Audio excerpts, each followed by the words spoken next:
At the Demon Academy's entrance ceremony, the principal appears before all applicants. Her presence alone sends shivers down their spines. She announces a mental endurance test, immediately unleashing an aura so potent students collapse, struggling to breathe. Professors, accustomed to this annual sight, watch as only 8 remain after 5 minutes and just 1 after 10. Yet they're sure even he will soon fall. Suddenly, this lone student unleashes an aura that shocks the professors, even the principal.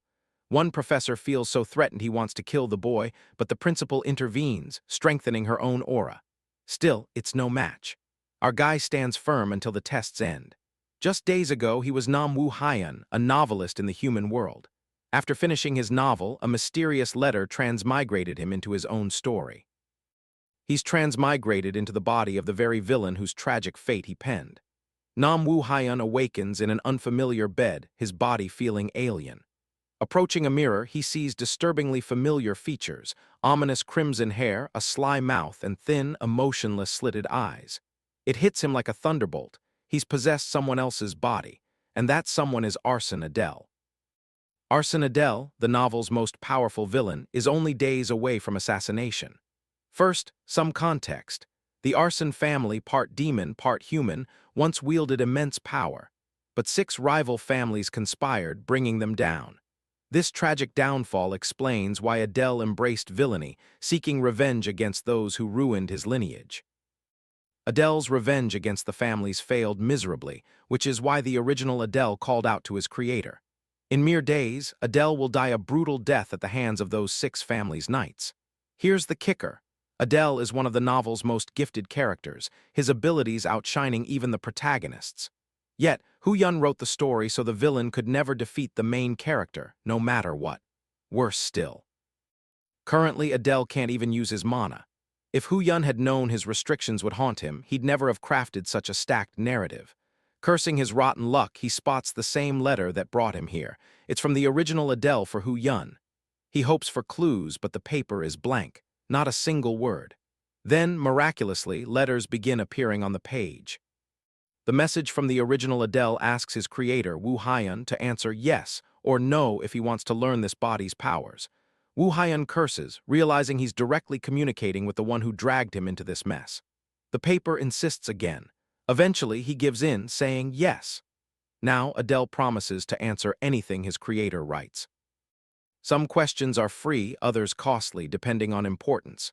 Woo Hyun immediately asks the big one how to return home.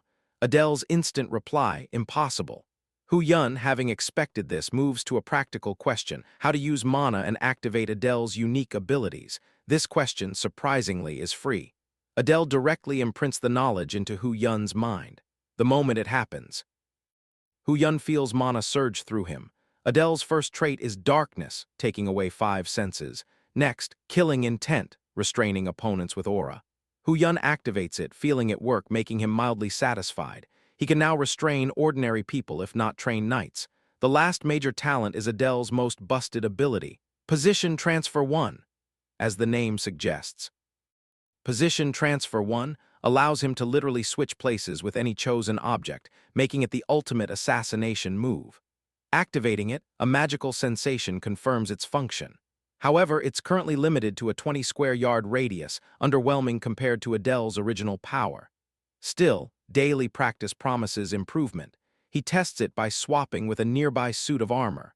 The moment he activates it, he vanishes, replaced by a suit of armor. The swap works, but he doesn't land gracefully, needing more practice.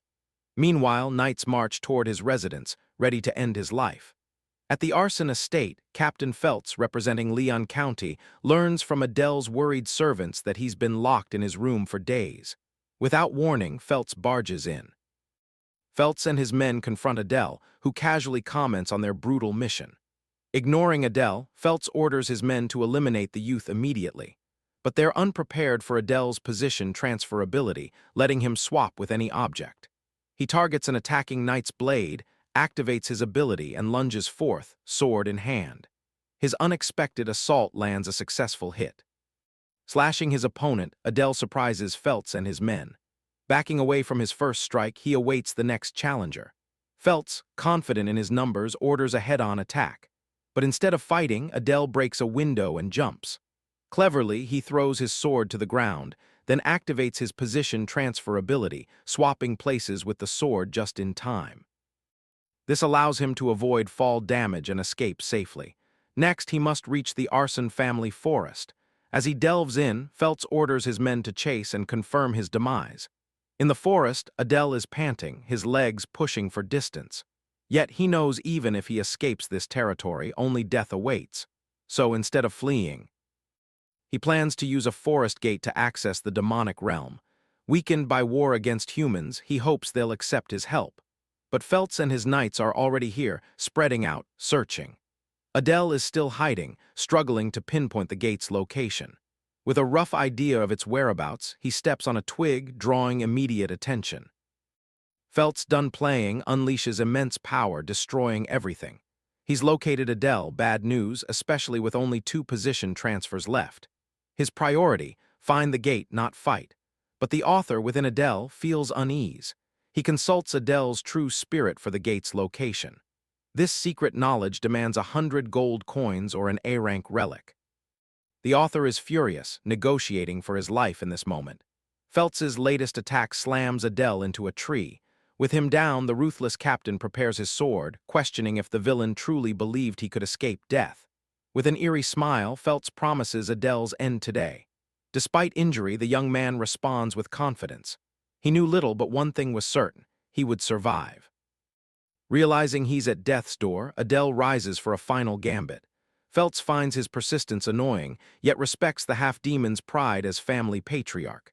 Adele retorts that knights like them should feel no dignity ganging up on a young child.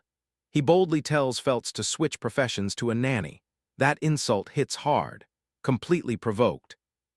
The captain points his blade, coldly declaring he'll be ruthless. He aims to plunge his sword into the kid's heart. Feltz lunges for the killing blow, unaware this was Adele's awaited moment. He whips out his special note, forcing it against Feltz's sword. Adele, ever clever, used Feltz's own artifact as the cost to gain his answer. This achieves his goal and disarms Feltz. Adele wears a triumphant, "I fooled you" smile as the captain's blade disintegrates to nothing to his amazement. The demonic gate's location is revealed, the artifact's reward.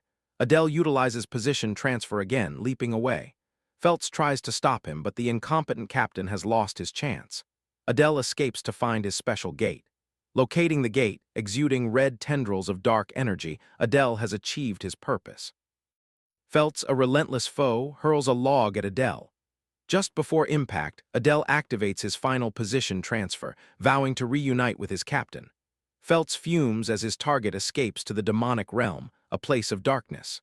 Later, Adele sits alone, eating meat, wondering how long he's been in this dungeon since passing the gate. This dungeon, a human creation using secret demonic arts, surprises Adele with jerky on a bed. He wonders if it guards treasure. A special barrier deflects blades, and a creepy stone guardian stands guard, hinting at the dungeon's mysterious origins. Adele knows challenging it means certain defeat, so he wisely avoids it. A special note illuminates Adele's true spirit, warning the author of a penalty for manipulating the price rules. He'd forced Feltz's sword as a sacrifice. This trick won't work again. The author is surprised he could even use it and isn't punished. Suddenly, a unique stone on the wall catches his eye. Interacting, he realizes Adele's powers allow him to perceive its true nature. An assertive voice denies him access to the stone's function. Our boy suspects it's the barrier's deactivation key. Unable to use it, he devises another escape. Beyond the barrier, he spots a fallen piece from the stone guardian. Activating his position transfer, he swaps places with the stone, safely exiting without needing the function. Caught in excitement, Adele forgets the demonic stone dragon outside. It roars, warning him. Meanwhile, in the demon realm, Crete, patriarch of the bear family, observes his overworked servants. He suspects his daughter's raid attempt is the cause. Crete is conflicted. If she succeeds, she'll enter Satan, a demonic school. Even if Crete orders her to fail, she'll rebel. His daughter is hell-bent on avenging her mother's murder by humans, a tragic burden. He worries she'll be tossed around in a ruthless demon school. Suddenly, a maid interrupts his thoughts with news of trouble. Crete, agitated, learns of an unknown person in the hidden domain. They found energy traces of someone opening the door from inside, causing confusion. Their identity is unknown. The demon patriarch contemplates if it's a human summoned during the Great War. Believing the pest will die anyway, he dismisses it as insignificant. His only concern is his daughter's exam. Crete muses about gaining a human pawn if things go well. Back to our boy, who instantly regrets exiting the domain and teleports back inside. He hadn't expected a wolf to attack. The creature stares from outside, and Adele realizes his grave danger even if he breaks the barrier. Suddenly, an insight. The wolf is stone. His ability might work. Activating position transfer, he targets the stone wolf outside the barrier. His plan works perfectly, trapping the monster inside and freeing him. The wolf struggles, unable to bypass the barrier. Adele makes a run for it, seeking an exit when suddenly he encounters another horrifying creature. He realizes each level holds a new mission. This giant bug looks even more menacing than the wolf. Adele repeatedly abuses his position transfer on these inanimate creatures, trapping them inside. Reaching the hidden domain's final stage, a voice congratulates him for overcoming the obstacles. It's surprisingly welcoming for a human. The author assesses this must be the boss room, and what he sees is truly terrifying. A Death Knight exudes a powerful aura, showcasing its immaculate armor. Adele compares its strength to Captain Felt's. He doesn't even entertain a conversation, repeatedly using his position transfer ability. Before the Death Knight can finish its sentence, it's trapped inside the barrier. Adele moves past, finding the treasure box he sought. It's unlike what he expected, bearing a unique engraved ornament. This black dragon ornament represents the highest-ranked demonic families: sloth, lust, gluttony, wrath, envy, and greed. The black dragon symbol signifies the bear's family, denoting the sin of pride, the very family Crete leads. This revelation alone threatens Adele's existence. He opens the box, hoping to find an escape, his sole focus on fleeing the demon realm. But to his horror, a shadowy mist erupts from the box, attacking his face. Dark energy surges within him. No, not like that, just inside. Unable to withstand it, Adele roars in agony as the dark energy ravages his human body. The implied consequence is brutal. His head exploded into a million pieces, but surprisingly, he wakes up later, completely fine. The black liquid transformed his eye, granting him the Eye of Superbia, a special ocular ability that enhances dynamic eyesight, activating only after defeating an enemy. Now Adele believes he's unstoppable, capable of facing dozens of enemies simultaneously. Impressed by his decision to enter the demonic realm, he prepares for what lies ahead. Beyond the chest, a giant doorway looms. Adele ponders his next move. Numerous forces await outside to seize him. Exiting practically ensures his death, so he must devise another plan. He briefly considers surrendering at light speed, a humorous thought but impractical. His current predicament: he belongs to the Arson family, and discovery by demons means instant death. He quickly covers the insignia on his neck. Meanwhile, the Death Knight is furiously striking its sword against the barrier, demanding release. The troubled Death Knight warns him, "Her Highness is coming." Adele, of course, has no idea who that is. It's then he realizes why rock beds and jerky were scattered around the hidden domain. It's a training ground for higher demonic families to test their offspring. Needing to understand his situation, he immediately uses his special note to contact the real Adele. He inquires about the closest character to him. Once again, Adele's soul demands a sacrifice for the answer. Unfortunately, he's in a bind. Instead of gold or artifacts, he sacrifices 100 mana points, a brutal cost. Finally, the answer. The closest person to Adele is Renee, the youngest daughter of the bear's family's demonic patriarch. Adele faces a grim realization: there's no way he can defeat her. He stole the Eye of Superbia, her rightful reward for completing the training. He literally snatched her achievement, given her significant authority in the demonic army. Adele assumes she'll annihilate the Stone Guardians and appear before him. That's precisely what happens as Renee slices the Death Knight to pieces and confronts the human. In a serious tone, she demands his identity. Realizing there's no escape, Adele concedes, kneeling before her. He manipulates her, claiming she successfully completed the hidden domain and proved worthy. But the demonic princess is genuinely furious, having none of it. Sweating bullets, he knows he might die here. Adele lies, claiming he's her bodyguard, assigned by her father. He's relieved she hasn't recognized his Eye of Superbia. With distrustful eyes, she taunts him for looking pathetically weak for a bodyguard. Adele insists he's capable despite his appearance, slowly growing optimistic about this encounter. She lowers her blade and laughs. To earn her trust, Adele switches positions with her sword, shocking Renee by appearing instantly before her. He doesn't attack, simply asking if she was impressed by his capabilities. Renee grabs his hand in anger before snapping away. She says nothing, leaving him to wonder what she thinks of him now. Playing it casual, he suggests they leave together as the patriarch awaits her arrival. Adele also states he'll handle other duties assigned by her father. Internally, he knows he must hurry and escape or he's doomed. Finally, he opens the door. Renee is startled by her father's unexpected arrival with his men. Crete, intrigued, observes the human. Our hero panics, needing an excuse to fool Renee's dad, fearing instant death if his deception is revealed. Yet, Crete remains strangely passive. He asks Renee if she cleared the domain. After her confirmation, the patriarch orders the human to follow, leaving him clueless about his fate. The author wonders what's next, following quickly. He can't consult his special note, lacking mana. Inside the bear's family mansion, Crete dismisses his men.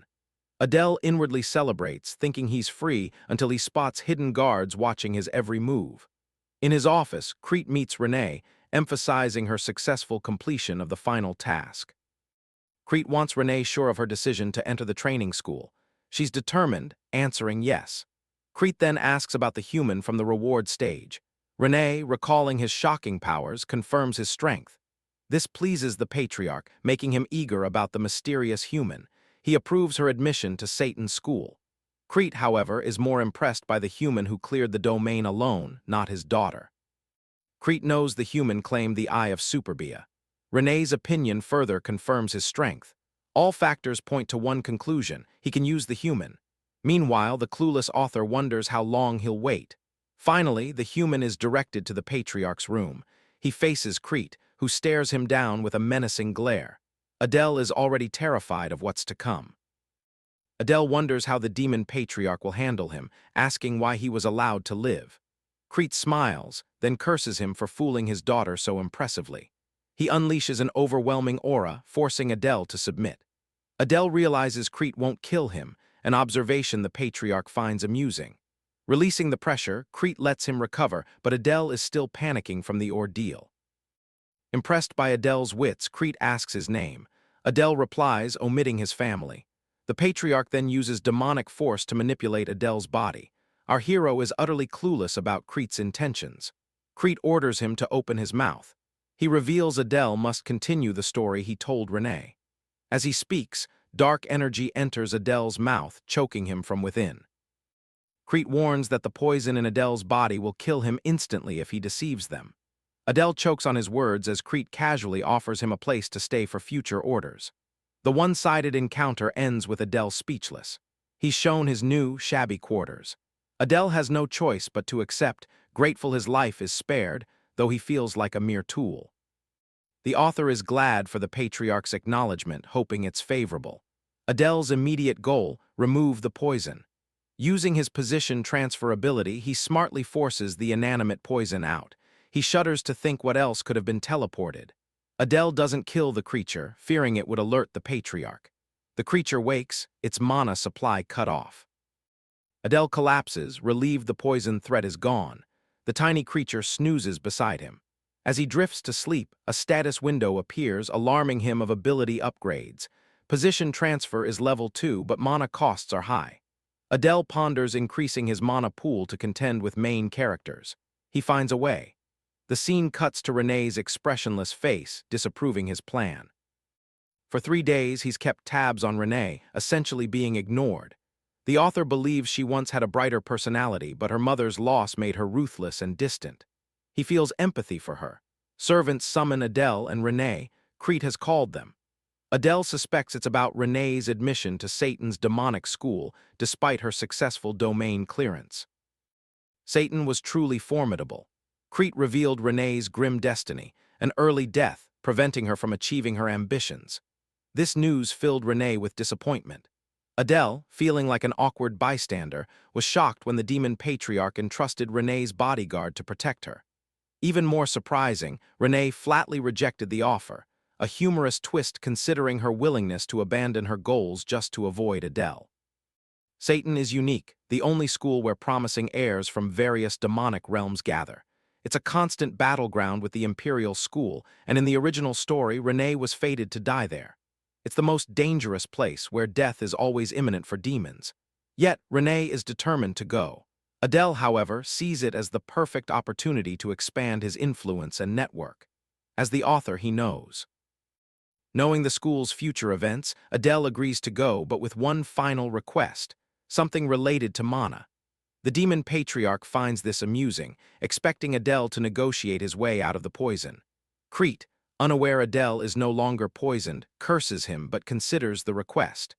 Now alone, Adele wonders what the demon patriarch will offer him for mana. Crete reveals this treasure is a family legacy, demanding confidentiality. Knowing the human's mana is insignificant, the patriarch offers power for Adele's survival, for Renee's sake. Crete channels demonic energy, declaring he will teach Adele their family's cultivation technique, utterly shocking him. The demon patriarch then requests the demon god's aid to bestow demonic powers upon a human. Crete's chant concludes, his body flaring with purple demonic energy. The patriarch smiles, impressed by Adele's mental fortitude, maintaining sanity after the power boost. Adele learns his cultivation technique will grant him mana directly from the demon god, providing an immense mana supply. Interestingly, Crete notices the human's family ties to the 7 deadly sins, though Adele feigns ignorance. The demon patriarch assures he's unworried about betrayal. The poison worm would handle any spy. Adele, the author, is surprised by this revelation of his half-demon family's connection to the 7 deadly sins, a detail he never wrote into the original story. Crete dismisses him. Later, Adele meditates in the forest, believing it suitable for practicing his new powers, especially as mana can easily spiral out of control. Meditation is usually peaceful, but not for Adele. He tenses, seeking the demon god's help, knowing he'll never use human mana again. He has no choice. Survival demands this. Menacing eyes glare from the sky. The demon god deems him a filthy disgrace, roaring at him for carrying a traitor's blood. Yet Adele, with surprising audacity, asks if this entity truly governs the demons. This god is known as the god of pride. Adele asks if he will survive. The demon god asserts he'd be dead if it wished, yet strangely, it chooses not to kill him. It feels an unexplained kinship, thus bestowing a mark of pride upon him, an insignia of its power. However, the deity warns him not to lose composure, as such power could drive him insane. Adele has acquired a god's power, boosting his survival chances in this hellish dimension. He anticipates his body will be covered in marks. Suddenly, he senses someone spying. Renee is spotted, shocking them both. This is problematic, as her father explicitly forbade her knowing. She mutters, "Dark priest," a phrase Adele doesn't grasp. A month later, Adele's relentless training has tripled his mana supply. Adele suspects he'll accumulate enough mana to surpass all 6 human realm heirs within years. Currently, he could conquer the hidden domain without teleporting. He's also curious why Renee now trains outside his house instead of the training grounds. To satisfy his curiosity, he confronts her. Thankfully, Renee isn't avoiding him as stubbornly as before. Adele believes she misunderstands him as a priest who communicates with the demon god. After all, only they can communicate with the demon god. Luckily, Renee didn't overhear his full conversation with the god of pride. Still, being seen as superior to the demon king's daughter would only bring Adele more trouble. He asked her to treat him as she used to. Renee, feeling ashamed after seeing his power, had treated him coldly. Adele, as her bodyguard, reminded her he was just following orders and wanted comfortable treatment. Renee agreed, then ordered him to fetch her water. Adele didn't grasp Renee's scheme. She insisted she was just following his earlier request to treat him coldly. Adele realized he was now trapped, forced to obey her every word. After bringing her water, he knew he needed to conquer a domain, but Renee remained glued to him. The main character would soon enter the demonic realm. He couldn't risk losing that domain's treasure, vital for his survival against Satan. Adele asked about Renee's enrollment exam preparations. She was surprised. He reasoned she'd eventually fight the strongest humans, so he worried. Renee seemed unworried, stating everything was prepared. Adele suggested she double-check, as forgetting something important could become a thorn in her path. Renee was annoyed by his imprecise language. Adele revealed his genuine concern, but the sharp girl wasn't easily manipulated. Renee quickly noticed Adele wanted to go alone. His approach failed, and she was annoyed he might be getting bored. To calm her, Adele finally revealed his true interest, conquering a nearby domain. Instead of anger, she became contemplative. She admitted she'd forgotten something, just as he'd warned. Adele was initially thrilled, but she then revealed her forgotten item was her training warm-up. Renee wants to join him to conquer the domain and warm up her skills, believing it easily conquerable in one day. Adele is worried but can't deny his superior. This secret domain, the domain of the undead, was once ruled by necromancers. Now, it's an abandoned site filled with undead soldiers after the necromancers died in war. Renee possesses extensive knowledge about it. It worries her. This dangerous, middle-upper-level domain has too many undead. The undead soldiers are worrisome, making Renee's help necessary. Yet going together makes escape harder for Adele. If the patriarch learns he put her in danger, Adele faces trouble. He requests she not come, citing the patriarch's reaction to her leaving without permission. But Renee is prepared. She knows a secret mansion exit, leading him to a hidden hole. Adele realizes she's used to sneaking out. Renee doesn't respond. They quickly use the exit. Arriving in a misty mountain range, the duo walks. Adele asks about the duration, earning an annoyed reaction. Realizing his mistake, he tells her they'll just go. Renee explains they'll climb over the mountain. Easy for her, but Adele suffers internally. Finally, they reach the destroyed, abandoned location. Renee curses in her language. Adele believes he must hide his family name from her. Knowing the way inside, the duo digs ahead. The domain rests under a large rock statue with soldiers protecting lands. At the entrance, Adele offers to lead, but Renee, confident, goes ahead. Inside, Adele is impressed by its brightness. Renee finally leads him to their exact target, from its energy alone. Adele judges it's more powerful than the bear's training grounds, suspecting at least 100 graves. Renee and Adele move ahead when suddenly skeletal figures emerge from the ground, surrounding them. Channeling her abilities, Renee unleashes an advance, disintegrating the soldiers like paper. Adele is truly glad he brought her. He understands at least one necromancer must be controlling them, so they need to target him. Adele blocks an attack, telling Renee he's right behind her. To their shock, defeated soldiers resurrect. The necromancer, impressed by their audacity, orders their elimination. This is dire. The undead keep reviving. Adele instructs Renee to advance, target the necromancer while he creates an opening. He assures her he's got his side covered. Renee, channeling her powers, lunges for the necromancer. He summons more soldiers, but Adele insists they must take him out fast. Breaking his orb will end this, allowing Adele to use his new transfer ability. Their troubles escalate when a King Kong-sized skeleton appears. Adele worries for Renee, but she doesn't get beaten like a weakling. Renee, far more powerful than Adele realized, defeats the creature with a single swing. Adele then activates position transfer, closing in on the necromancer. His new ability swaps objects, so he casts exchange, snatching the orb from the necromancer's grasp and into his own hand.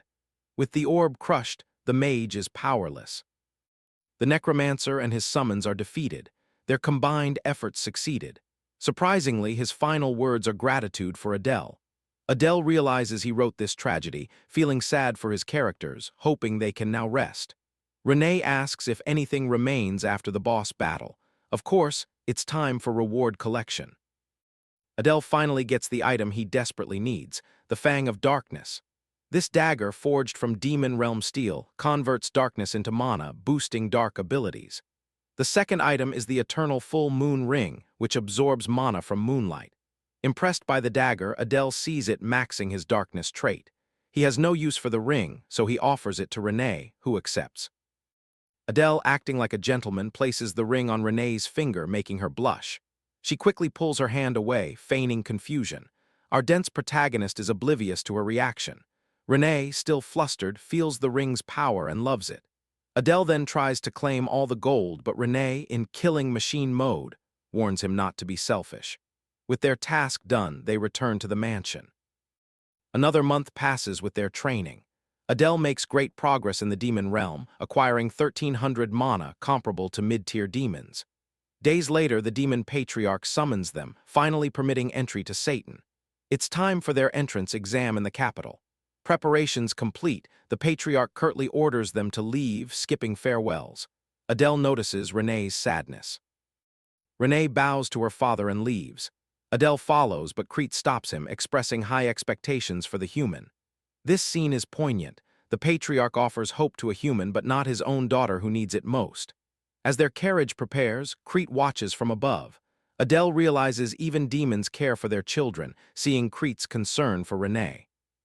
Adele is determined to achieve his goals at Satan. Their journey begins bumpy. Renee has been eerily quiet since leaving, making him wonder if he's to blame. Finally, she turns, glaring, realizing he's far more handsome than she first thought. Adele, awkward, resorts to small talk about the weather. Renee finds him rather dense. Renee doubts Adele's strength and his priest rank. Meanwhile, Adele wonders about her intense staring. Renee scolds herself for doubting him after witnessing his conversation with the god of pride. Their thoughts are amusingly mismatched. Adele thinks he's in trouble while Renee is developing feelings. The ring he gave her earlier, it's an eternal vow in their dimension, essentially a marriage proposal. Renee, though Adele remained silent, wondered what vow he'd made. The usually stoic demon Adele seemed genuinely interested in her feelings. He then reminded her they'd arrive in an hour. His casual remark only fueled her annoyance. She'd been lost in romantic daydreams. Without a word, she simply took a nap, leaving Adele to wonder.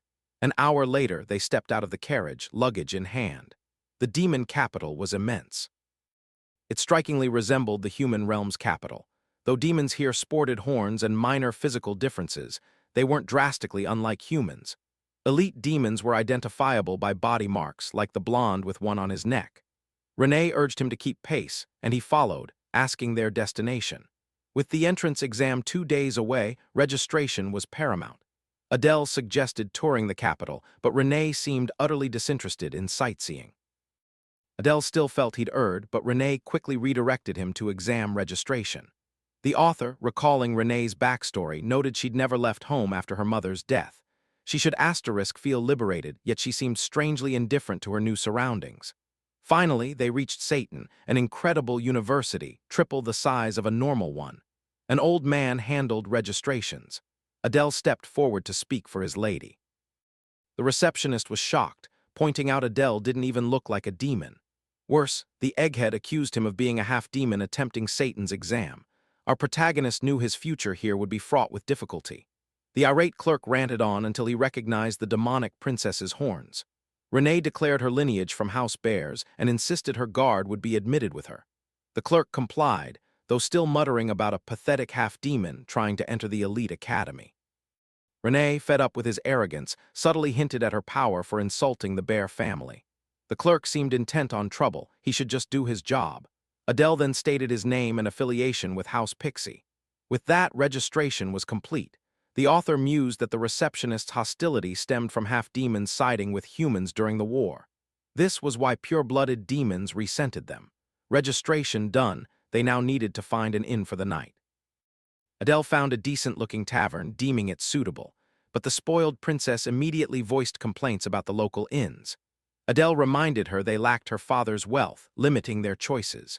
Crete had only given them 10 gold coins, barely enough for a month. House Bears, having suffered heavy losses in the war, couldn't afford extravagance. The duo entered to book a room, Adele handling all the negotiations. The amusing part was, Renee flushed with embarrassment when the receptionist asked if they desired a shared room, implying intimacy. Adele insisted on separate rooms, which would cost 2 gold coins total. The author noted it wasn't the worst deal. Renee went upstairs, and Adele offered to unpack while she rested. Having always lived in a grand mansion, the author suspected this was her first time in such humble lodgings. But she needed to adapt quickly. As for Adele, he'd need all his rest for the upcoming exam. Finally, 2 days passed and exam day arrived. Applicants were given strict instructions. The sheer number of candidates, perhaps hundreds, surprised the author. That so many talented individuals sought to kill humans was a grave warning. If his identity leaked, they'd all turn on him. The exam supervisor instructed students to present IDs and board a train. A train was the last thing Adele expected in the demon realm. Demons typically use dimensional gates to block intruders, yet trains were the sole way to traverse Satan. The author pondered Satan's immense size, given its seamless train system. They boarded, arriving at their destination in moments. Finally, they stood before the Grand Demon Academy. Applicants were directed to follow their guide into the auditorium for the exam. Inside, Adele was speechless, overwhelmed by the luxurious decor. Every detail was breathtaking. He noted only young demons, suggesting the heirs of the 7 deadly sins were also present. The author realized the figures in black trench coats must be the instructors. He resolved to make a positive first impression, hoping to improve his experience in this hellhole. Renee notes the exam's imminent start. Doors slam shut, plunging the bright hall into unsettling darkness.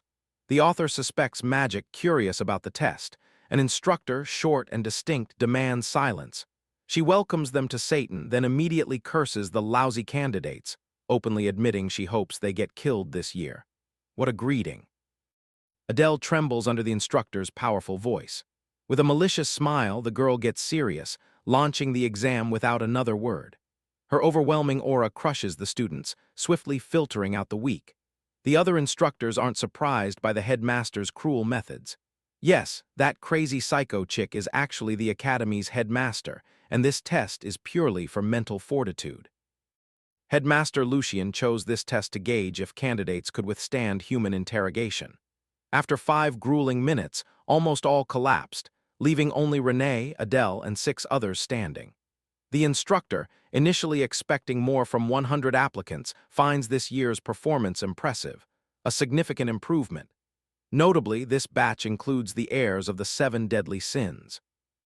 The instructors were confident about the heirs, but are shocked by an unknown guy holding his ground.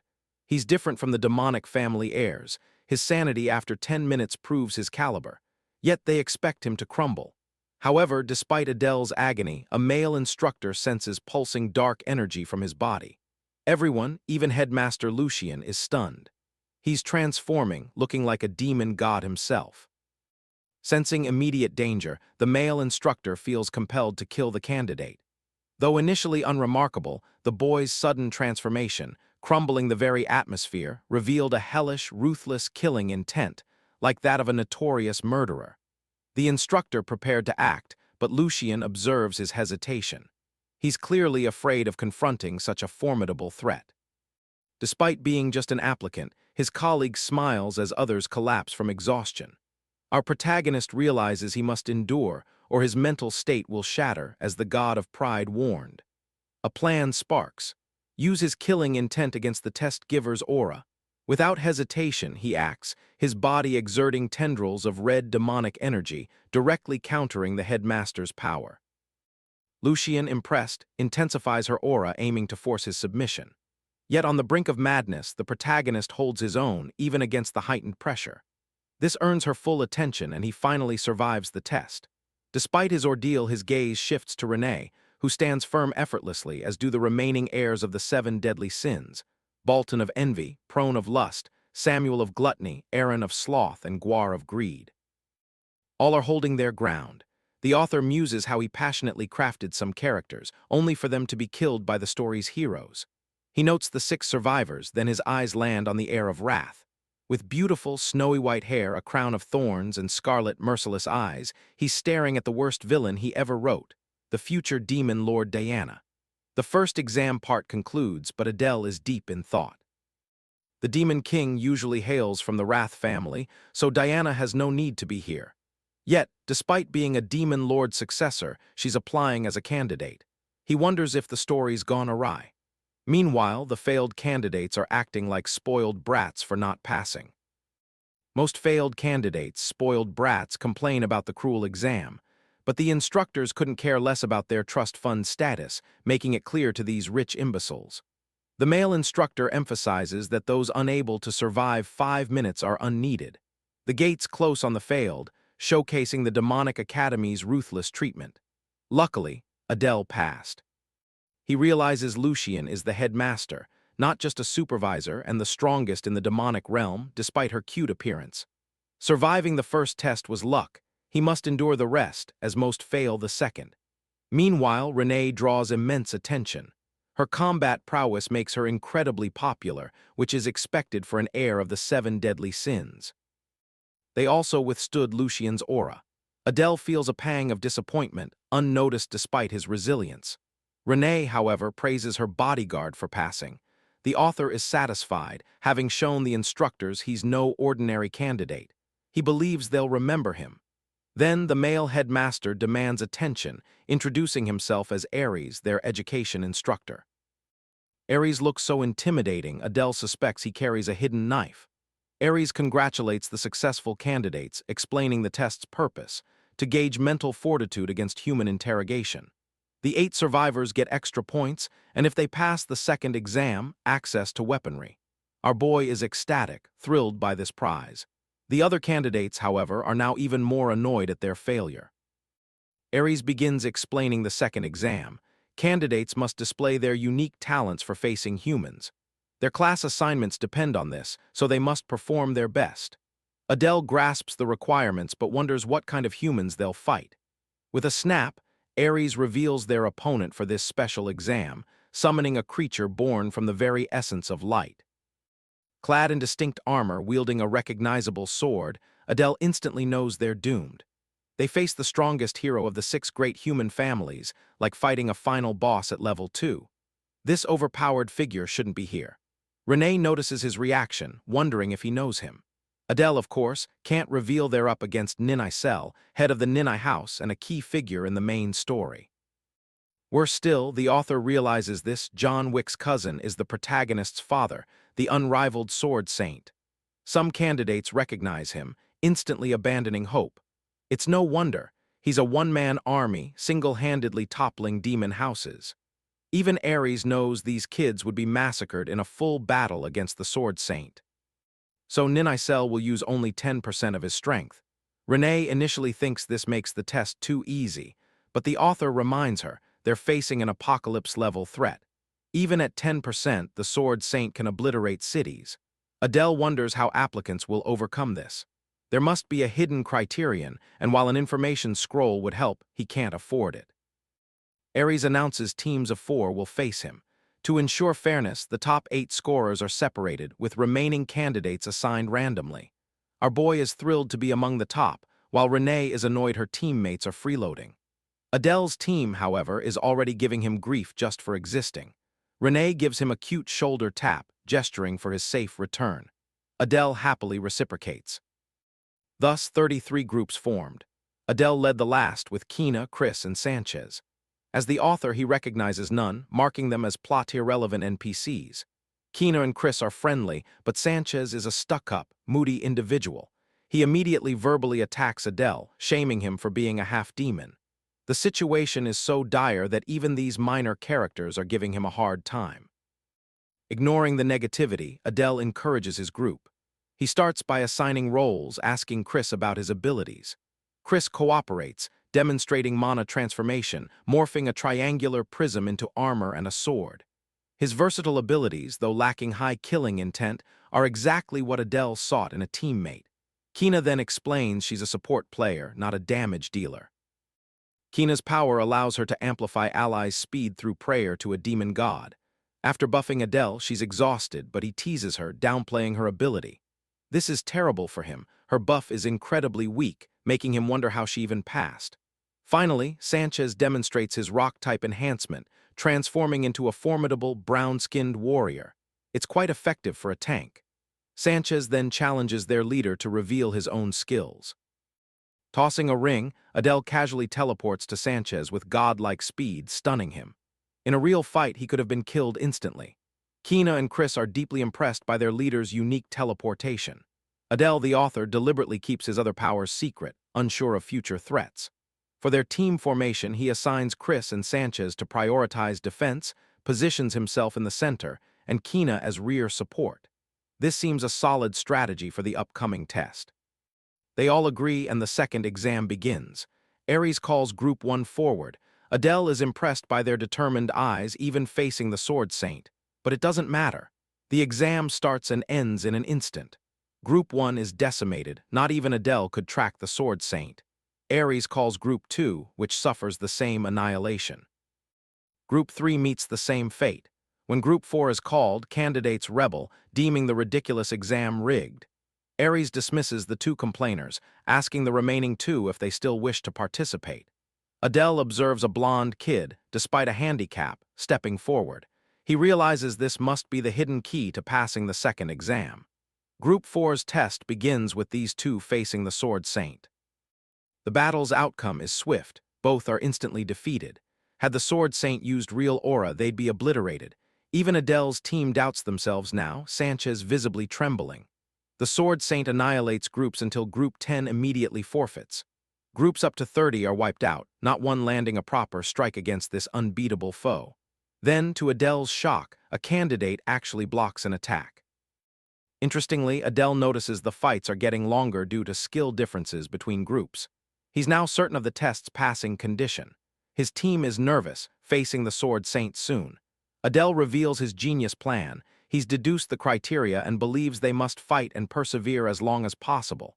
Observing the instructor's handling of applicants confirms his theory. Sanchez tries to object, but it's too late. Their group is called forward. Adele is confident they can defeat the Sword Saint head-on. His words embolden his team, preparing them to outlast all previous duels. Secretly, Adele plans to leverage the strongest villain's talent to manipulate the odds. The fight begins with an intriguing formation: Chris, Sanchez, Adele, and their support. With limited information on the Sword Saint compared to other characters, he ponders their best move in this challenging situation. Adele orders the team into formation as the Sword Saint unleashes his first strike. He roars a warning, but with a single swing, the barrier shield shatters, and even Sanchez can't fully block it. Kina is told to reinforce Chris, preventing his fall. Sanchez's job is to withstand the full brunt. Thanks to his tank-like hardening, they block the first attack. Adele sharply assesses a gap in the Sword Saint's second slash, realizing it's a trap.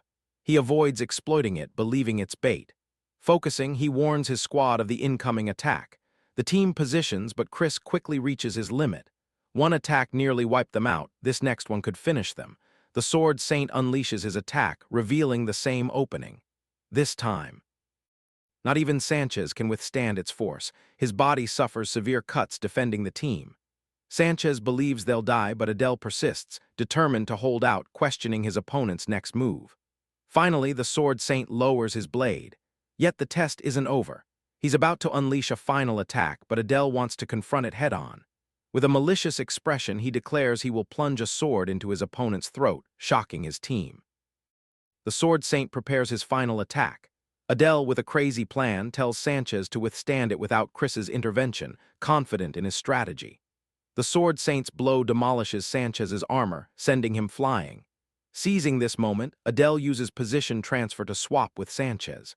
In that brief opening, he activates position transfer again, focusing on his opponent's sword. He disarms the Sword Saint, then targets him head-on. He aims to drive the black dagger into his opponent's throat for a final checkmate. The instructors are shocked, but our boy misses the clear hit and gets kicked so hard he chokes out blood. Still persistent, he activates his darkness trait, engulfing their surroundings. Chris's earlier barrier saved him from being crippled by that kick. Though his attack failed, he trapped the Sword Saint in a lightless barrier. In this void with the Blade of Darkness, he has a clear advantage and limitless attack potential, confident in his approach. Or so he thought. The Sword Saint menacingly turns, glares, then appears right before him for another attack. Even Adele thinks he's facing a monster more demonic than any demon. But thanks to his dark control, he pulls a dagger from a blind spot, targeting his opponent. This time, Sword Saint didn't anticipate our boy could cast hundreds of dimensional daggers. He activates the skill, piercing the Sword Saint's body like countless projectiles. The black void confuses Adele's teammates, but Ares realizes the fight is over. From the shadowy mist, one warrior stands, one lies defeated. Adele is the victor, his performance leaving candidates speechless. His strategy worked, even impressing an heir. His teammates rush to him, praising his brilliant plan. Our boy is smart. And doesn't dive into details of his victory. Sanchez, though in a terrible state, is being helped by instructors. To his teammates' surprise, the exam isn't over. Adele explains they have one last step. Plunging his blade deep into his opponent, he showcases ruthlessness, even amusing the heirs. Fran finds him impressive for a half-demon, yet still inferior to purebloods. Her words infuriate Renee, who releases a murderous aura in response. Fran wonders what's making the bear's princess so vicious, feeling a chill. The 7 deadly sins are already intimidating each other for rivalry. Fran's servants, lousy simps, think she'll win against Renee. Adele notices Renee's bloodlust, wondering what's wrong. But that's secondary as Instructor Ares approaches, questioning if Adele knows why he's here. Seeing his nonchalant response, Ares turns away, reminding the boy he'll be watching him closely. Adele is slightly disappointed, expecting praise. Now a battle between Renee and Fran is brewing. Adele wonders about the demon Renee faces. From Ares' appearance, he realizes she's from the House of Lust. But it makes no sense she'd challenge Renee. The author admits his naivety, focusing only on human characters. Fran spots the half-blood from afar and calls him out.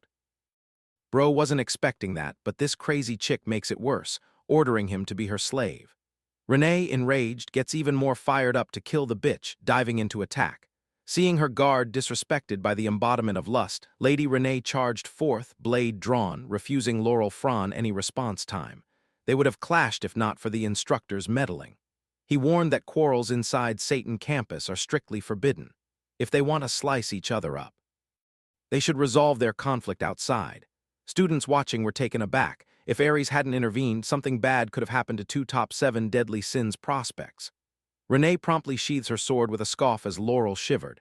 With a concerned smile, Adele checked on his boss. She stared blankly as he gave her a heads-up to take the stage. Instead of joining her group, Lady Renee pulled out a handkerchief, wiping Adele's sweat, gently cleaning his face and complimenting his good showing. It should have been me, not him.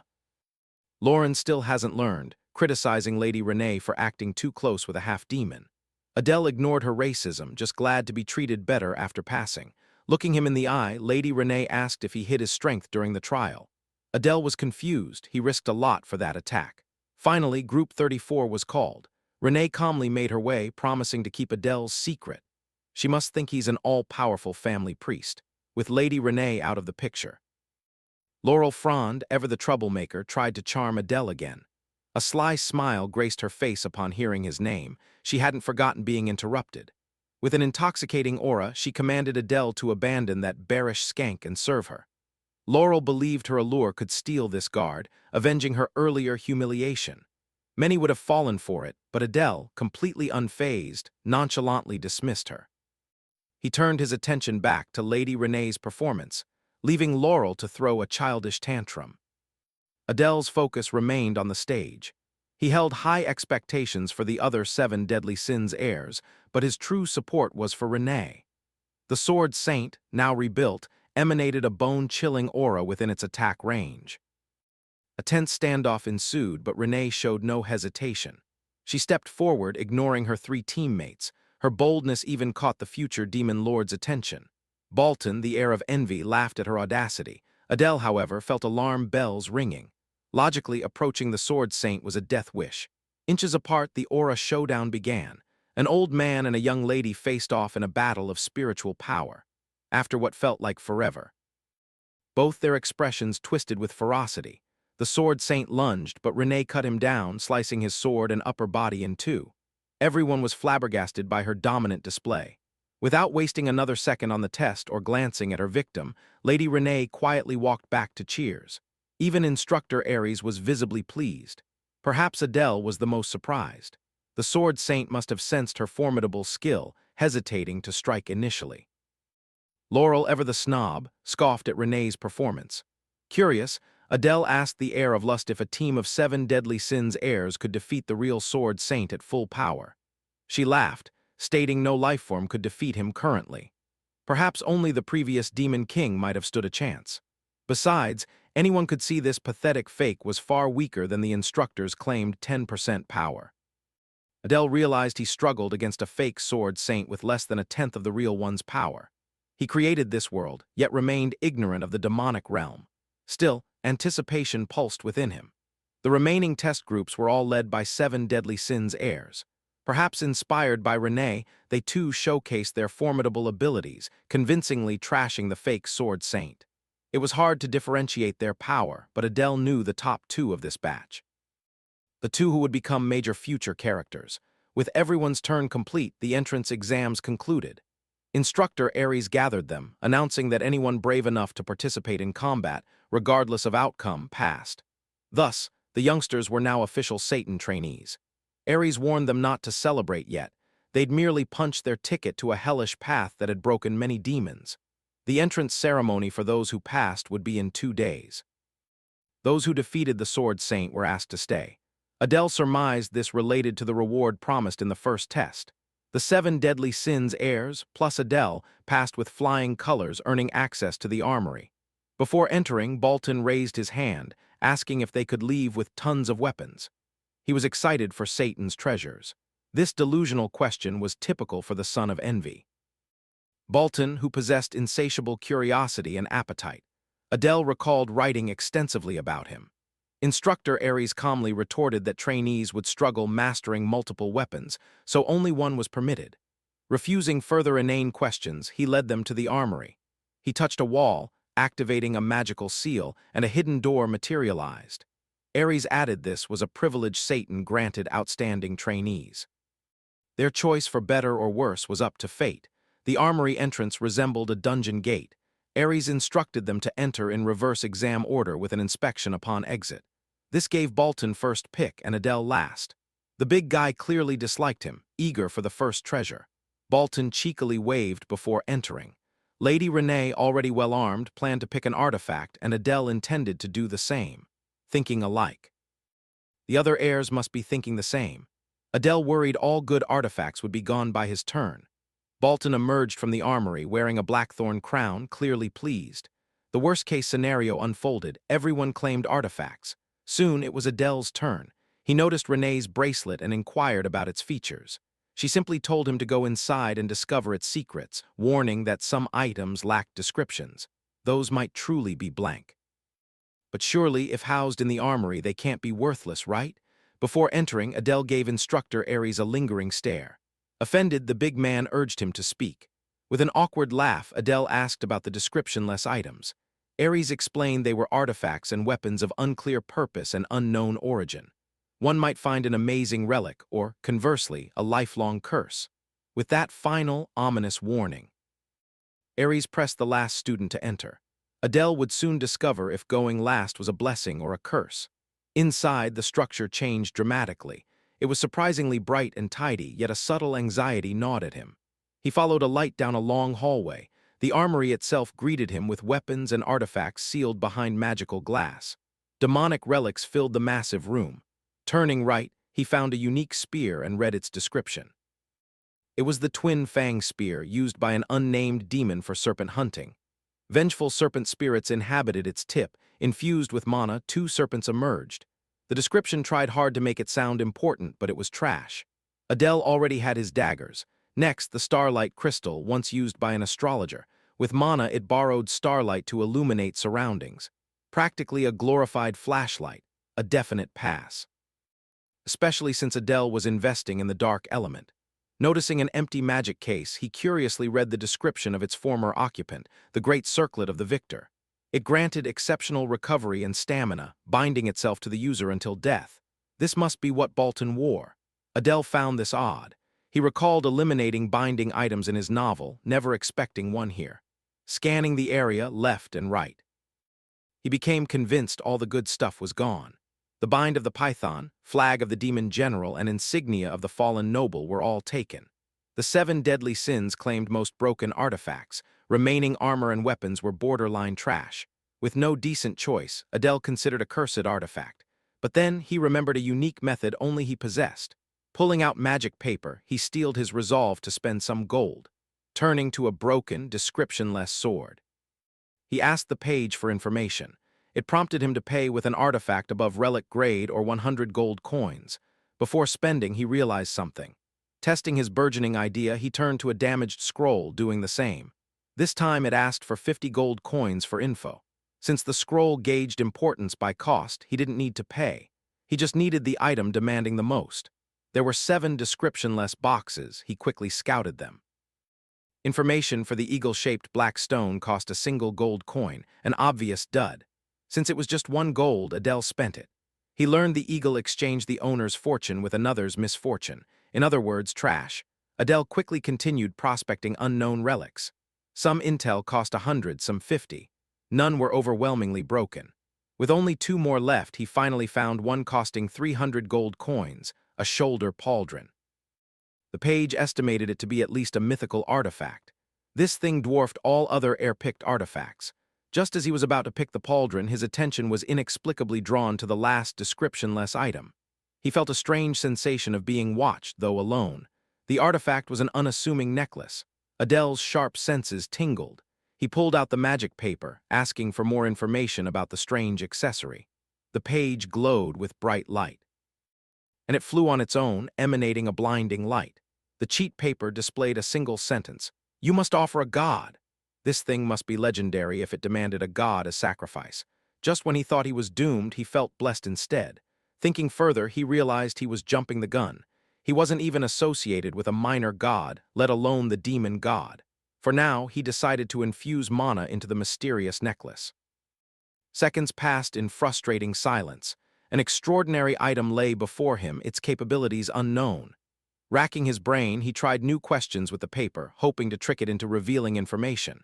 But any query about the necklace always led to the same demand: offer a god in return.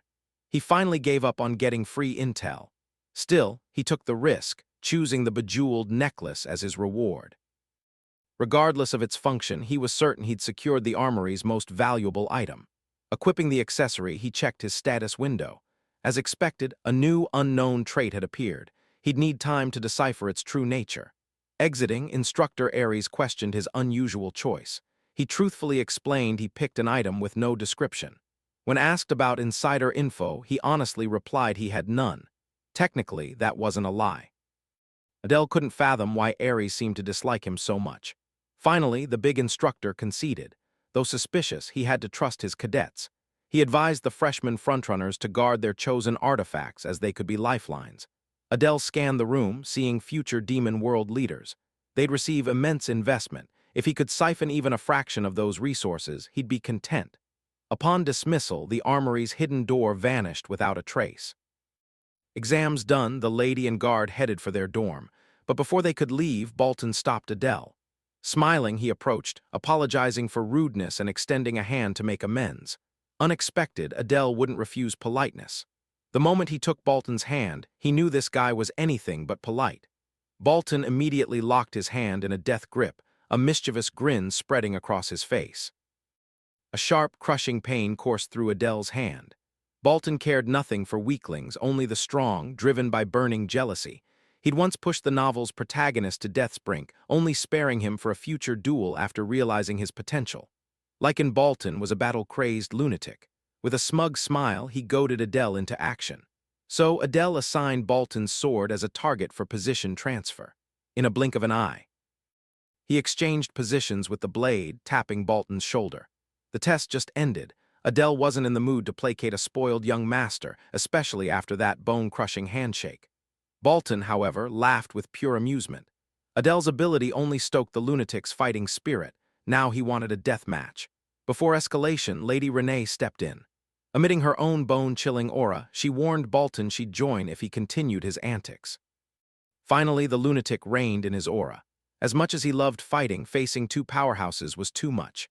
He didn't want injury before school, knowing plenty of chances to draw blood would arise. The maniac truly was crazy, wanting a death match but avoiding injury. Adele couldn't get a clear read on Bolton yet. For now, it was time to exit with the young lady. Despite the shenanigans, Adele looked forward to Satan. Back at their hotel, he woke up refreshed. Adele felt better, growing stronger daily, his toned body a testament. Excited, he pulled out Satan's uniform. Donning the standard black pants and patched blazer, he was surprised by its comfort. Though uniforms were mandatory for 3 years, at least they were practical. Eager to see Lady Renee in hers, he hurried to her room and knocked. Confirming it was her guard, Renee opened the door. Adele was taken aback by her beauty in the classic blazer and skirt, illuminated by sunlight. He couldn't help but compliment her, making the young lady blush. She might be cold-blooded with a blade, but her cute side was captivating. With a rare day off, Adele planned to walk the city. He bowed, advising her to rest, but she stopped him. Red-faced and bashful, she asked if he'd forgotten something, reminding him his day off was as a student, not a guard. He'd completely forgotten his primary job, too excited for solo rest. To compromise, she'd join him after changing. Just like that, his day off vanished. Yet the city's liveliness erased his sorrow. Its cleanliness and peace made it hard to believe war raged only 10 years prior. Reconstruction continued in outer regions. Humans won but failed to fully capture the capital. Tugging his sleeve, Lady Renee innocently pointed to a street food stall, eager to try some. The seasoned buck and veggie skewers glistened, cooked to perfection. Adele, curious if it tasted like chicken, ordered too. Their first bite instantly uplifted their moods. Adele was amused by Renee's adorable expression, a rare sight for the stoic lady. Perhaps she was finally opening up. They continued their happy stroll, chatting away. It had been ages since Adele had a proper break, and he knew this might be his last. Their stroll eventually led them to a stalwart statue in the capital's center. Adele, confused by the giant figure, learned from Renee it depicted the first Demon King. Closer inspection revealed an uncanny resemblance to Diana.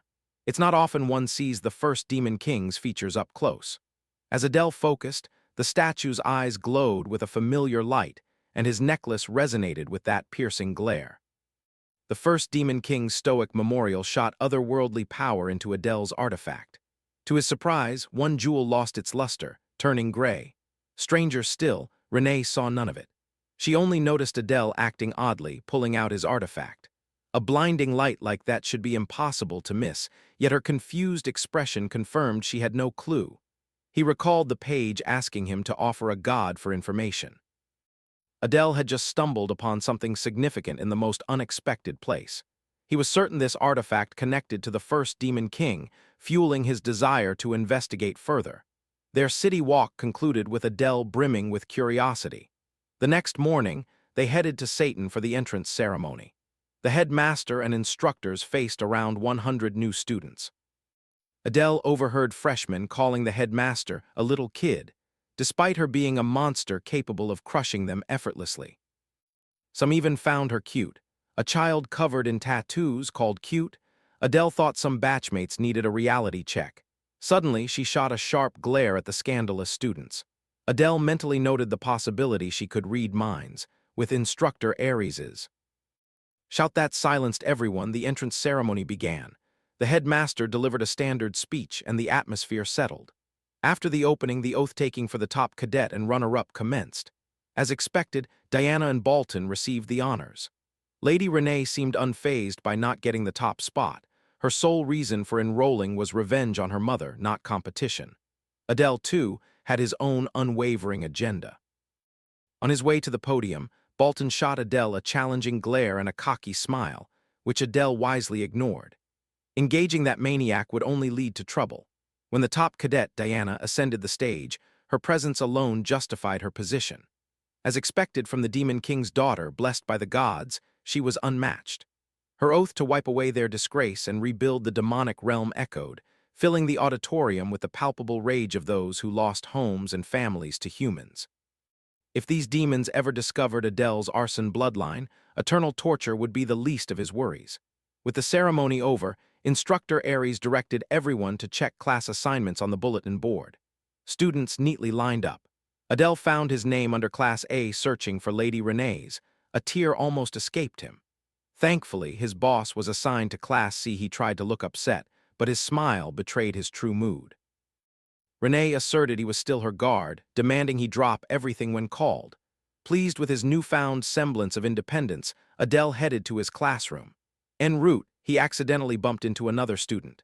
The kid turned with murderous eyes, neck veins bulging, threatening to kill him and calling him a Cerberus-looking bastard. Adele was taken aback by the stranger's unprovoked hostility. He recognized the kid, Samuel, son of Veres, a descendant of gluttony and quite strong among the 7 deadly sins. The kid was clearly picking a fight despite being at fault. To avoid first-day mishaps, Adele apologized. Samuel was a prickly freak with an extremely punchable face. Aside from Lady Renee, it seemed all children of the 7 deadly sins were oddballs. Adele could only pray he wouldn't be stuck with Bolton in Class A. Meanwhile, in Satan's faculty room, a heated meeting was underway. Instructor Idea protested, demanding respect as a proper Satan instructor. Instructor Ares argued Idea couldn't be trusted with a dangerous child, asserting his superior experience. Idea found it preposterous he was trying to usurp her control of Class A headmaster Lucian mediated, telling them to pipe down. Idea felt unfairly targeted. To clear the air, the headmaster let Ares explain his desire to switch classes. He simply stated he was better equipped to handle trainee Adele. Ares claimed he'd faced countless foes like Adele, seeing the boy as a natural-born killer who'd turn on allies. Other instructors thought he overreacted to a half-demon weaker than the Sin's children. Ares countered that raw power isn't true strength. Adele's boldness and calmness rival the best heirs. He wants Class A to keep a close eye on the cadet. So Ares was essentially saying instructor Idea couldn't be trusted with a standout trainee, treating her like a kid. Hearing this useless chatter, the headmaster sighed, leaking a bit of her aura to silence the instructors. While understanding Ares' concerns, switching advisors now would do more harm than good. However, caution wouldn't hurt, so she tasked Idea to pay special attention to Adele. The meeting concluded and classes officially began. Inside Class A's lecture hall, Adele sat quietly, cursing his luck. Laura Fran, the heir of lust, was already pestering him non-stop. At least she was better than Diana. His other classmate was Samuel, the prickly brat of gluttony. Laura conceitedly asked if he followed her, though everyone knew assignments were random, with a haughty laugh. Laura arrogantly bestowed Adele the privilege of being her slave again. As she prattled on, Samuel butted in, threatening to kill them both if they didn't shut up. Even for a demon, this kid was insufferable. Laura disliked his tone, but thankfully found another target, leaving Adele to lament his future. The door burst open, and instructor Idea entered, silencing everyone. Her presence commanded respect. At the lectern, instructor Idea introduced herself to Class A, adding she's commonly known as the Legion of Calamity. "What a moniker," students murmured, hearing she single-handedly killed 10 to 30,000 humans at Pollux River. Adele liked what he heard. A strong mentor meant better survival chances. With introductions done, she segued into their class progression. It's quite simple, actually. Idea would teach hunting methods. Not animals or beasts, but humans, a main reason cadets flocked to Satan. They'd learn to properly prey on humans. Adele maintained his poker face. Idea would solely handle hunting classes and basic stamina training. Other instructors would teach magic and weaponry. For their first class, a classroom wouldn't suffice. They needed the training grounds. Adele was shocked by the training grounds' immense size, perhaps 4 or 5 times a typical field. With everyone assembled, instructor Idea activated her ability, summoning a swirling black hole. As it reached critical mass, darkness descended. The hole became a portal and the sound of marching metal bellowed. An army of human crusaders, expressions blank, trailed out, seeing her cadets' strained faces. She assured them these were just magical illusions like the Sword Saint clone from their entrance exam. Adele realized anyone creating a clone with 1/10 of the Sword Saint's power was formidable. This instructor was a monster. While Satan was strong, he felt the Royal Academy far exceeded it. Instructor Idea gave Class A a simple task: pass the humans and reach her. For starters. Idea scanned the field, her eyes landing on Adele. She called him up for the first try, daring him with a sly smile to stab her throat, just like the Sword Saint clone. Just when he thought he'd escaped Ares' prying eyes, Idea was also wary. He asked if they wouldn't spar normally. She explained humans draw fortitude from their leader. They fall like dominoes when the leader falls. A strong leader begets a strong army. Instructor Idea would play the leader for this sparring. Adele, recalling Sun Tzu's Art of War, knew capturing the chief defeats the enemy. A confident smile played on his lips as he drew his dagger, thinking subduing a leader mid-army was too easy. Instructor Idea jovially clarified that subduing her was impossible. A simple tap on her body would earn a pass. She then ordered her human army to assault. Barely a second passed. Adele had already transferred behind the overconfident instructor. His dagger was poised to lop off her head. Her confident smile vanished, replaced by thick killing intent that froze her. Adele playfully asked if this counted as a pass. They started a dozen meters apart, but that distance was nothing. 2 transfers brought him here. He's steadily improving his position transfer, soon to be the perfect assassin. Instructor Idea laughed. She wasn't naive enough to be unguarded. A barrier protected her. Now she understood Ares's insistence on watching this kid. She gave Adele a pass, telling him to return to line. Walking back, he pondered if her gaze was hostility or curiosity, fearing his identity might leak. Instructor Idea praised Adele, then warned the class that failures meant extra lessons. Thus, Class A took turns battling an army of human clones. As expected, demons grasped combat basics, aided by fighting powerless human equivalents. Yet all achieved was taking down a few uncontrolled puppets. One by one, cadets surrendered, overwhelmed by a sloppily assembled battalion. The next cadet, learning from mistakes, tried using elevation to bypass the puppet wall. He was swiftly shot down by puppet archers and their arrows. Adele awkwardly smiled at such pathetic displays, reminded how broken position transfer truly was. He should easily aim for the top of the class. Next up, Samuel. Adele eagerly awaited seeing if this brat's cocky attitude matched his skill. Taking his position, Samuel began accumulating mana, which grew until the area's pressure soared. Befitting his brashness, Samuel's mana coalesced into a swirling, destructive tornado, almost blowing away other cadets. Adele watched in shock as Samuel wiped out the entire human battalion. This was his first time witnessing such high-level magic. Samuel's gluttonous ability was monstrous. Adele figured the kid might claim the top spot. Yet when the dust settled, Instructor Idea emerged unscathed. In fact, she was quite disappointed. Adele expected as much. No instructor would be defeated by a cadet. Samuel's attack wiped the board clean, save for the leader and impressive brief shock. Unfortunately, he failed. Samuel, taken aback, seemed ready to appeal. Instructor Idea simply snapped her fingers, revealing why elementary tactics were useless. Behind her stood a whole army of human puppets. She emphasized again, leave a leader alive and humans will always find replacements. Adele estimated about 200 puppets stretched behind the instructor. Professor Idea conceded Samuel's magic was impressive, but only for a fledgling first year. The prickly Samuel, knowing better than to talk back, scoffed and returned. Adele was surprised the kid accepted the harsh result, albeit full of discontent. When their eyes crossed, Samuel's anger flared.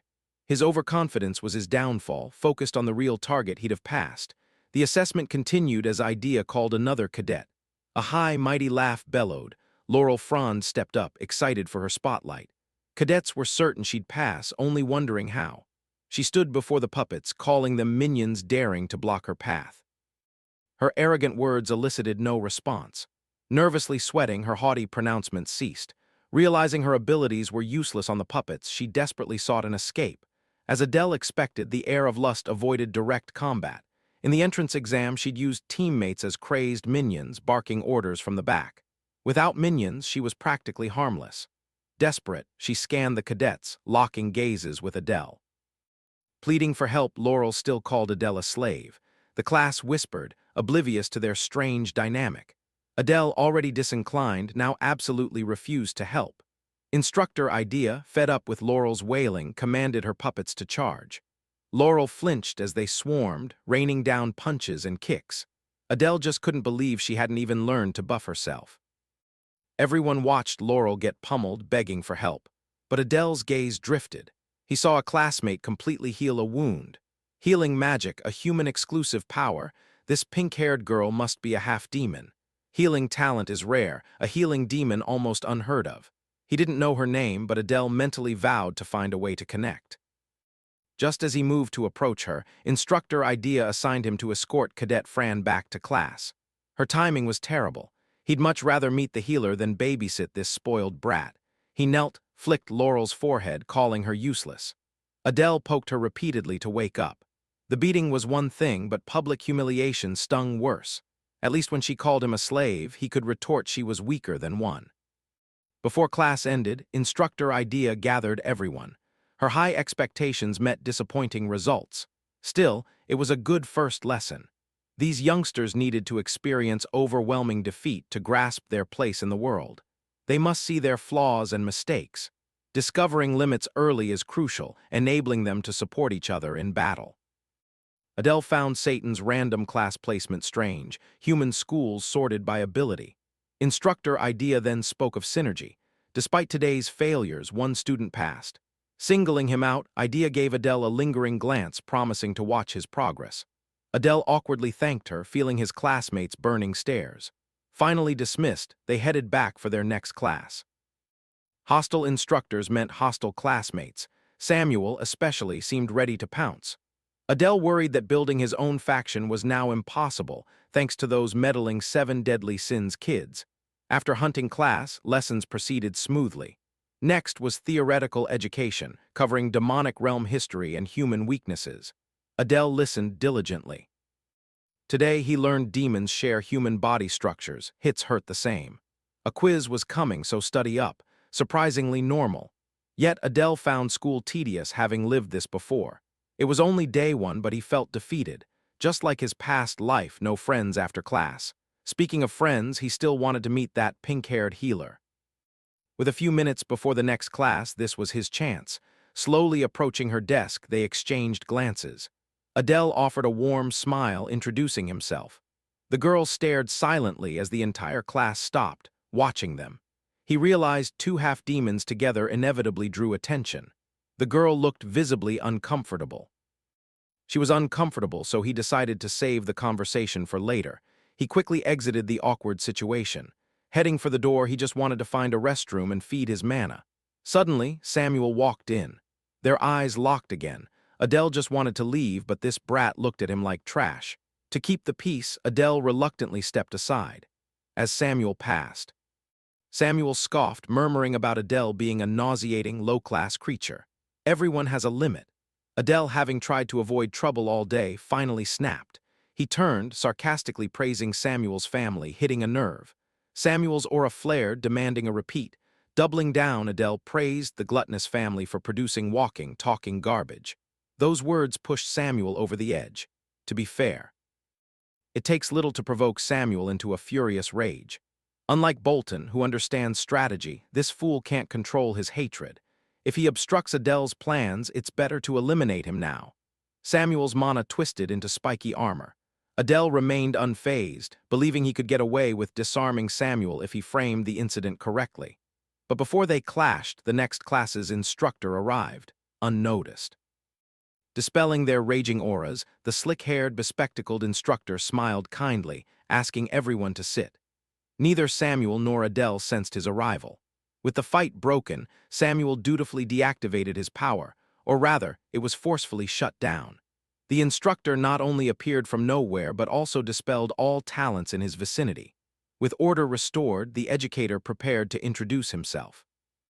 All students had to return to their seats.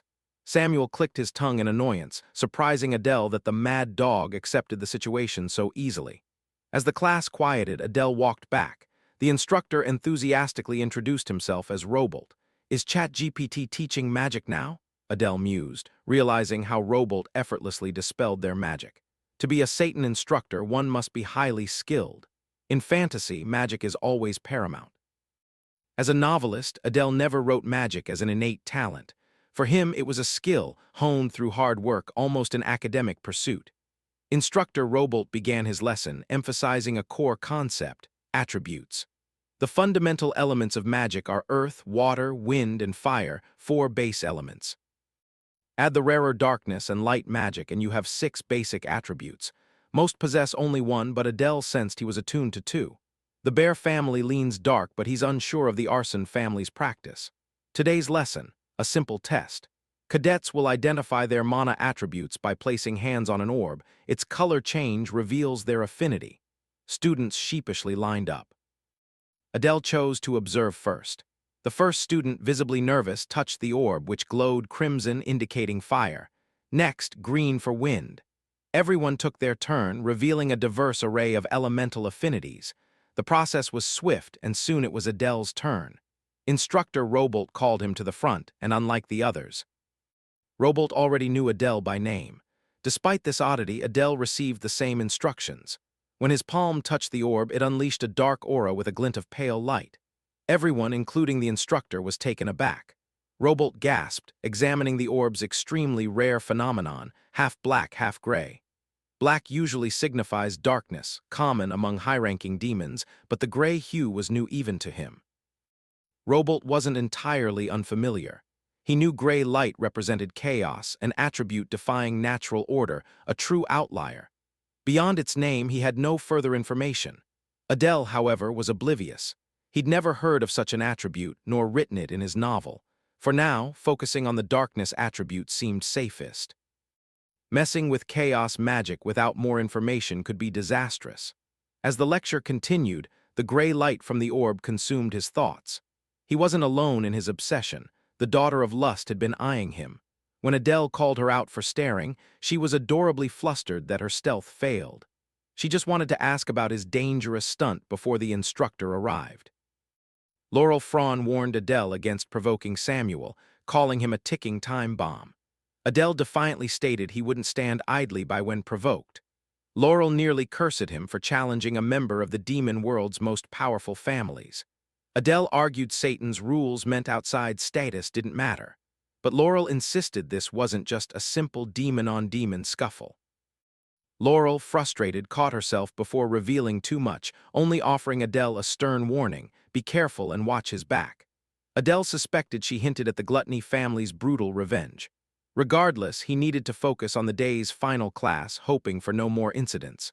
Then it hit him. The last instructor was someone he already knew. He slammed his hand on the desk.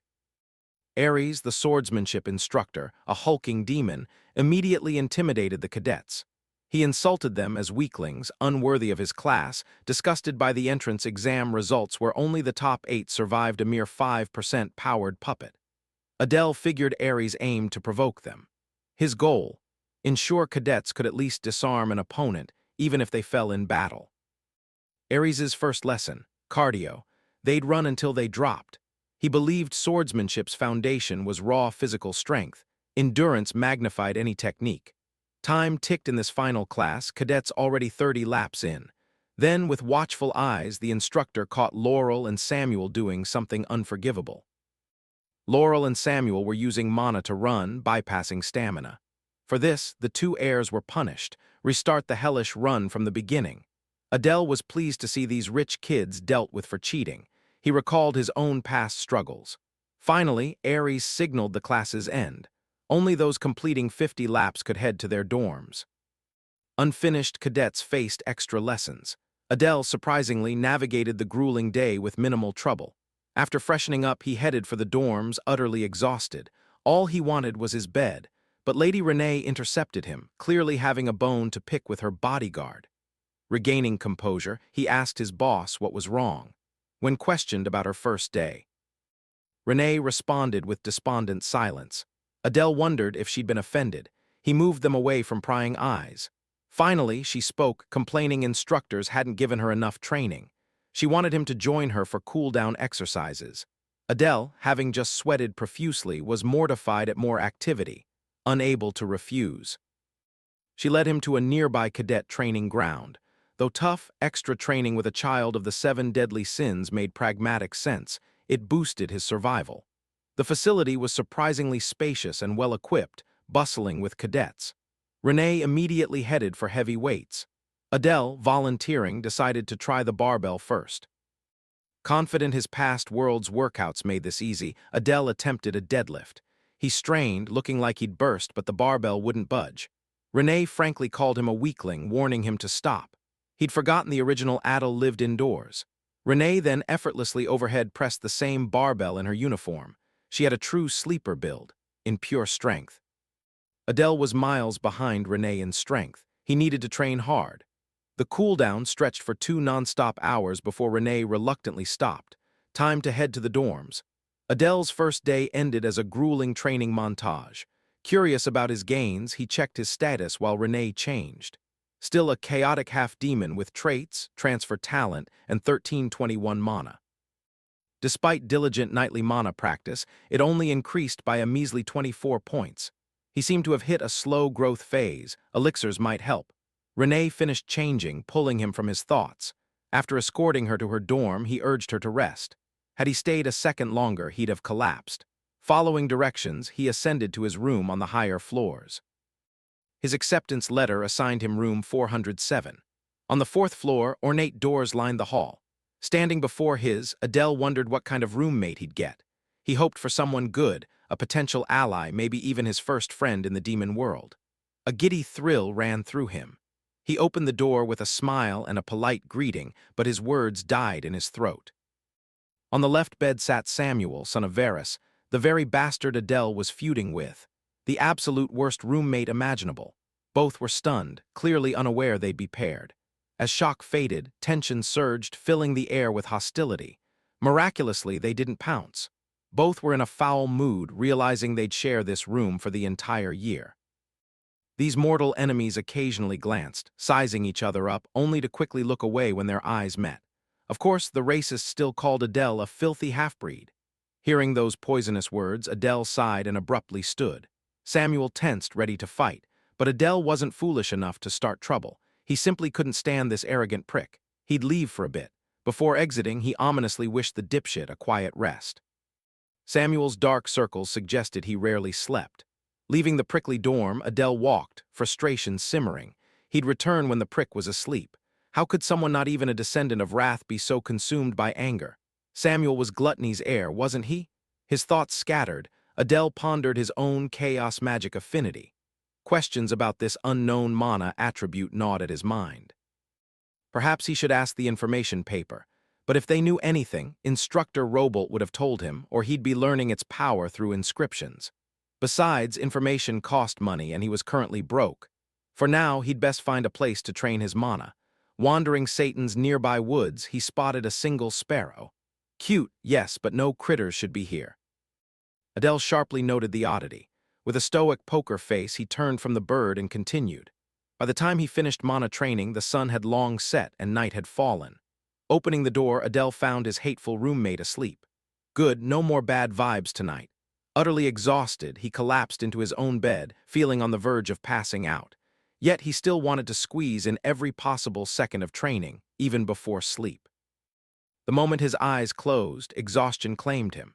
Sensing the half-breed was asleep, Samuel rose and hovered over Adele with a malicious gaze. He just stood there menacingly, watching his new roommate sleep, muttering insults about his looks. Normal stuff.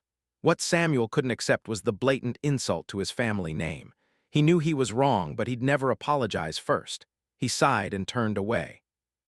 Sharing a room with this punk only added to his burdens. Yet he couldn't forget Adele's performance in class. Seeing that swift, decisive technique, Samuel's heart throbbed painfully, a familiar sensation. Recalling the half-breed instantly finding the instructor's vital point made Samuel shiver uncontrollably. He felt the call of hunger kicking in. His gluttony was running wild again. It caused agonizing starvation, his insides drying up unbearably. Just then, Adele tossed, grimacing in his sleep, facing Samuel. On top of his hunger, Samuel had to face this fox-eyed asshole daily. Fortunately, the night passed quietly. Morning came, and Adele rose with renewed energy. He looked out the window for sun, but saw something far more fascinating. The bird he'd seen yesterday perched on a branch near his room. For a place so sensitive about intrusion, Satan was terrible at hiding its surveillance. This confirmed someone was watching him on campus. Adele bet on Instructor Ares, who was relentlessly after him. Slyly scanning the little fellow's mana, he confirmed it was a living being, tameable with methods like food. Speaking of food, Samuel, that brat, was already out for breakfast, leaving his bed unmade. Adele then realized his huge mistake. He had no idea where the dining hall was. Breakfast time flew by and Instructor Idea's first class started.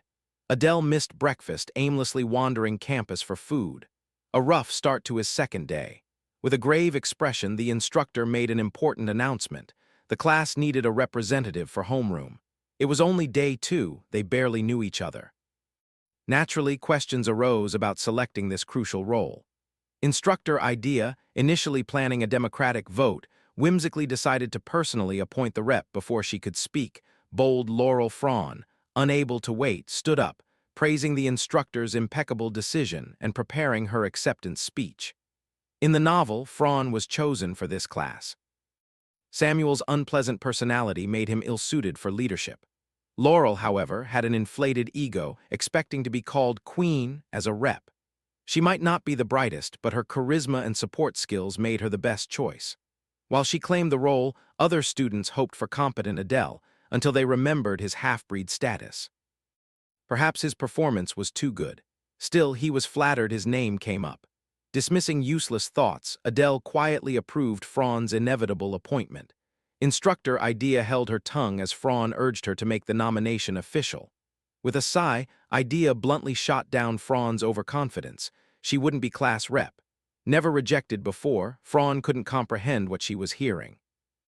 Without mincing words, Instructor Idea announced her chosen class rep, Adele Pixie. No one was more surprised than Adele himself. This was absurd. A half-demon representing the class? There had to be a hidden agenda. Instructor Idea expressed high expectations, hoping he'd lead everyone to success. After dropping that bomb, she scurried off to another class. Samuel was visibly frustrated.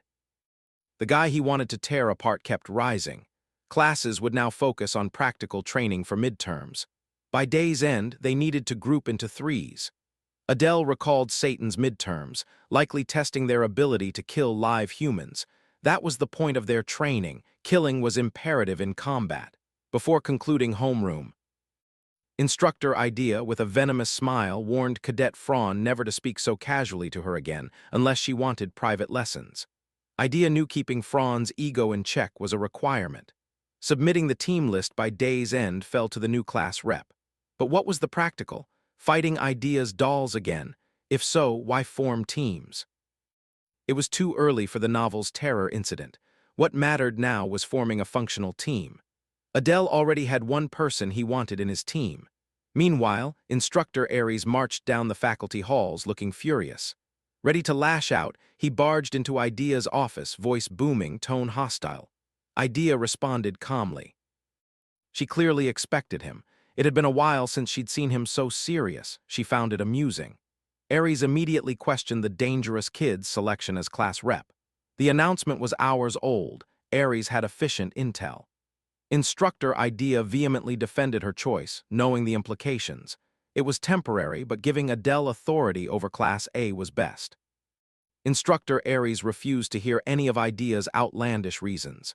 He demanded the class rep selection be overturned and a new one appointed immediately or else. Despite the veiled threat, Instructor Idea stood firm, rejecting Aries' demand outright. Aries clutched his head in frustration. He could threaten all he wanted, but he couldn't act against a fellow instructor. The truth was, Idea genuinely liked that kid. The kid had top-tier skills and wasn't arrogant like the 7 deadly sins descendants.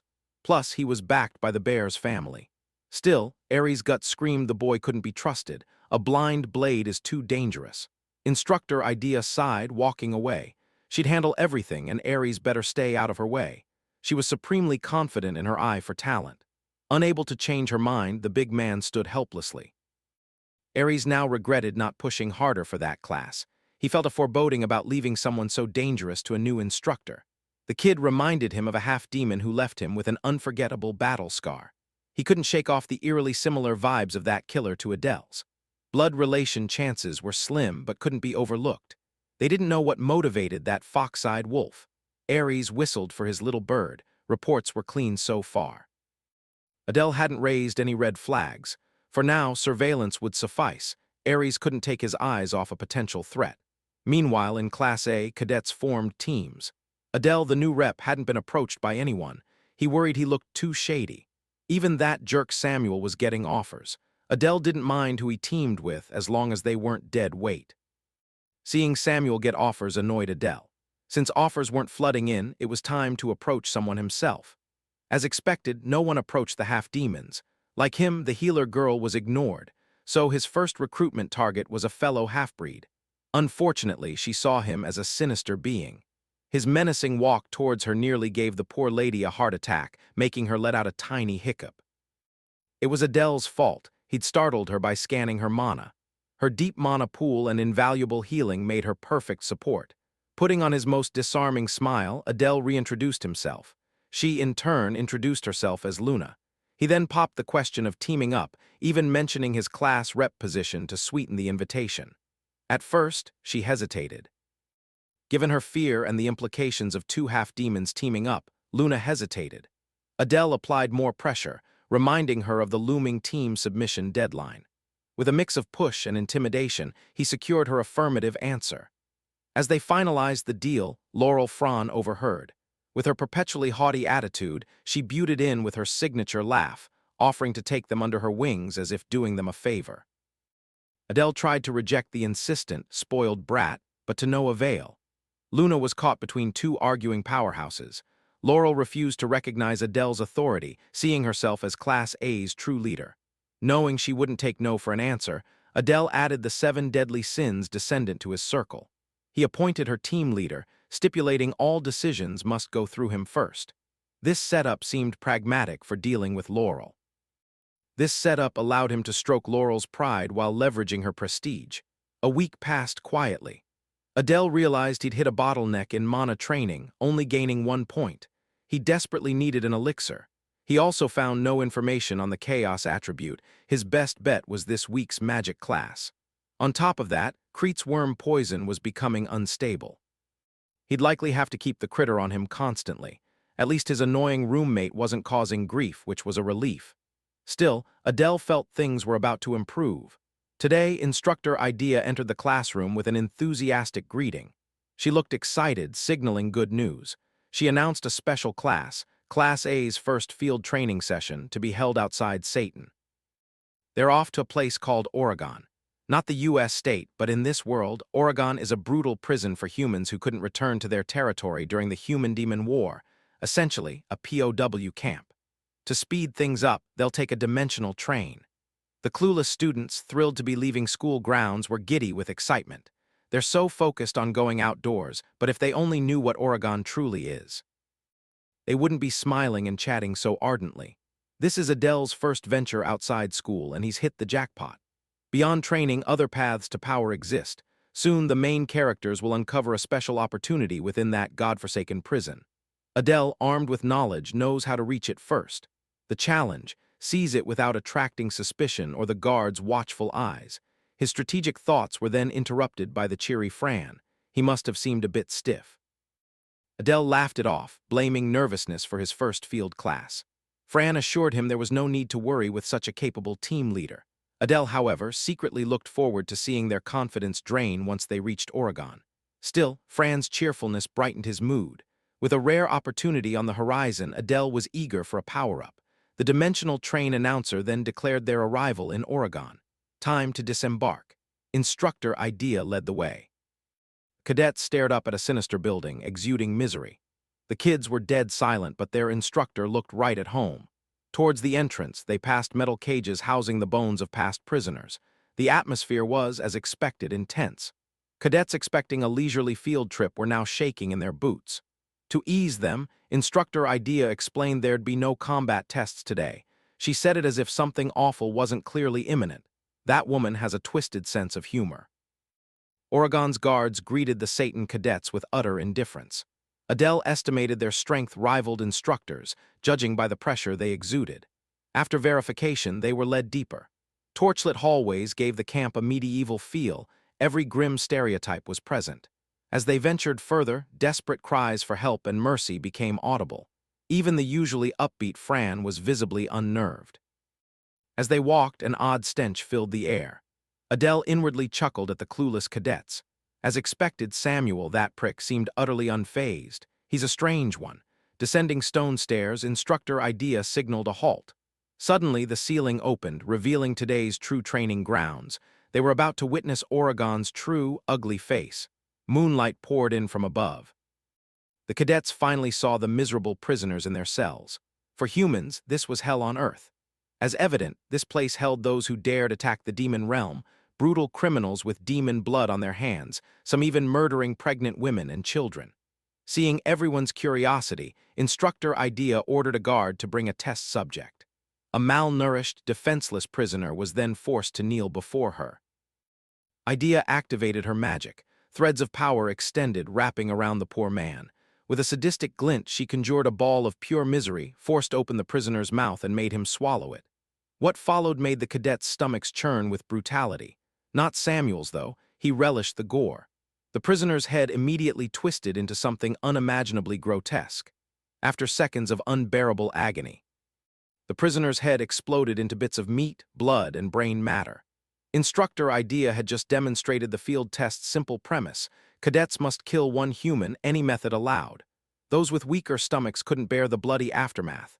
Adele, however, felt nothing. His psyche must have merged with the original demon inhabiting his body.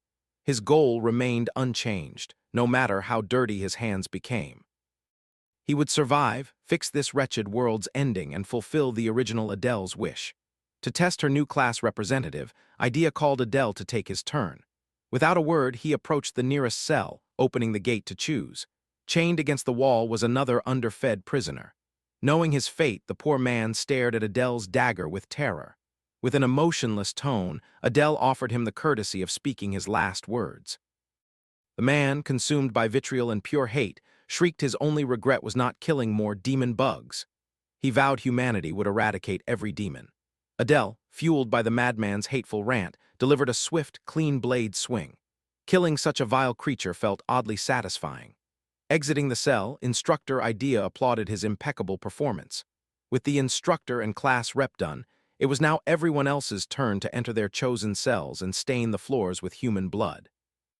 Meanwhile, the half-demons were called aside by Instructor Idea. Adele watched them being led to another part of the facility, realizing there were more half-breeds than just him and Luna. Luna, however, seemed ill-suited for this brutal trial. Instructor Idea had a special task for them.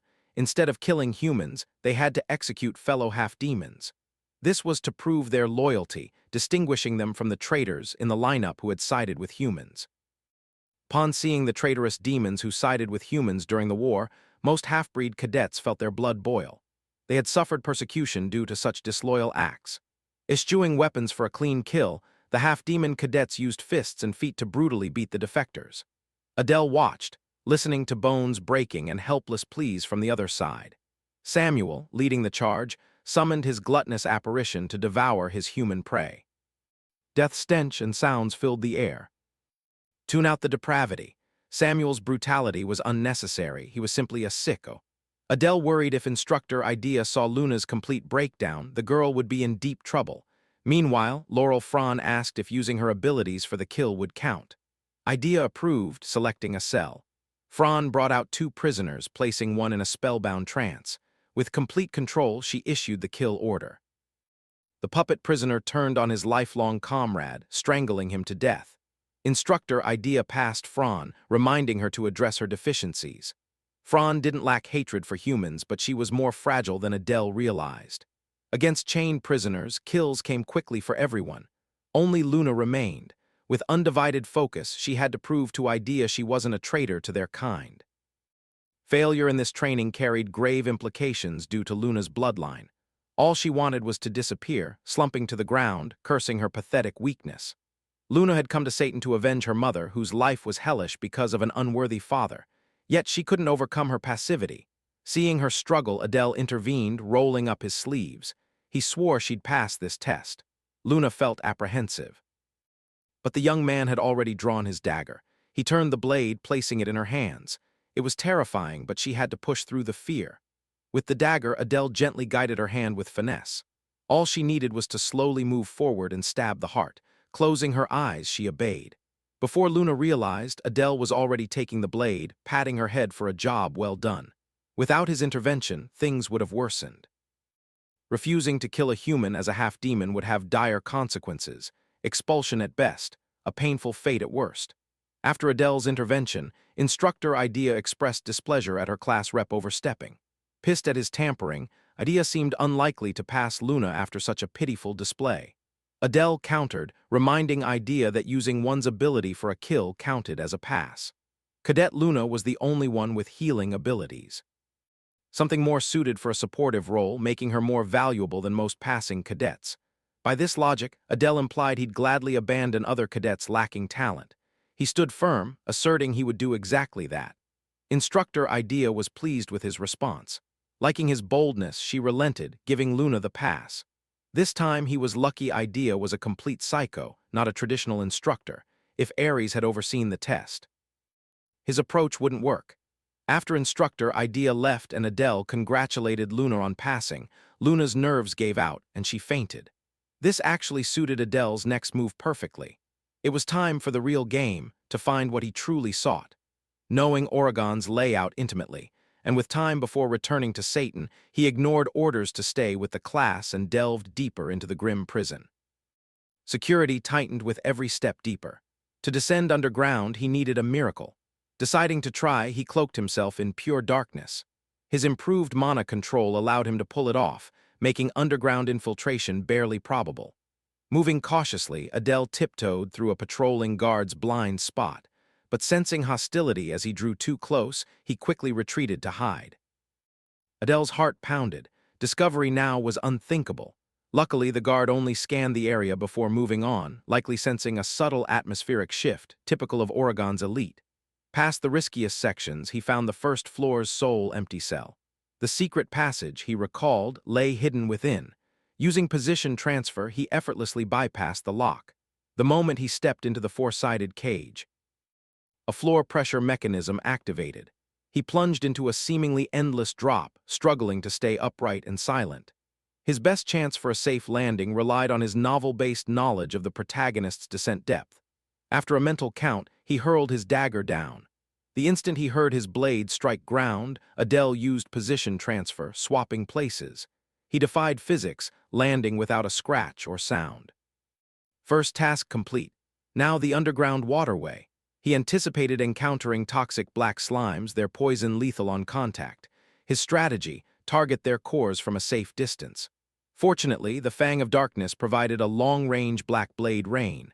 Each dark mana blade struck the slime cores with perfect precision. Troublesome and lethal, black slimes were no match when their weakness was exploited.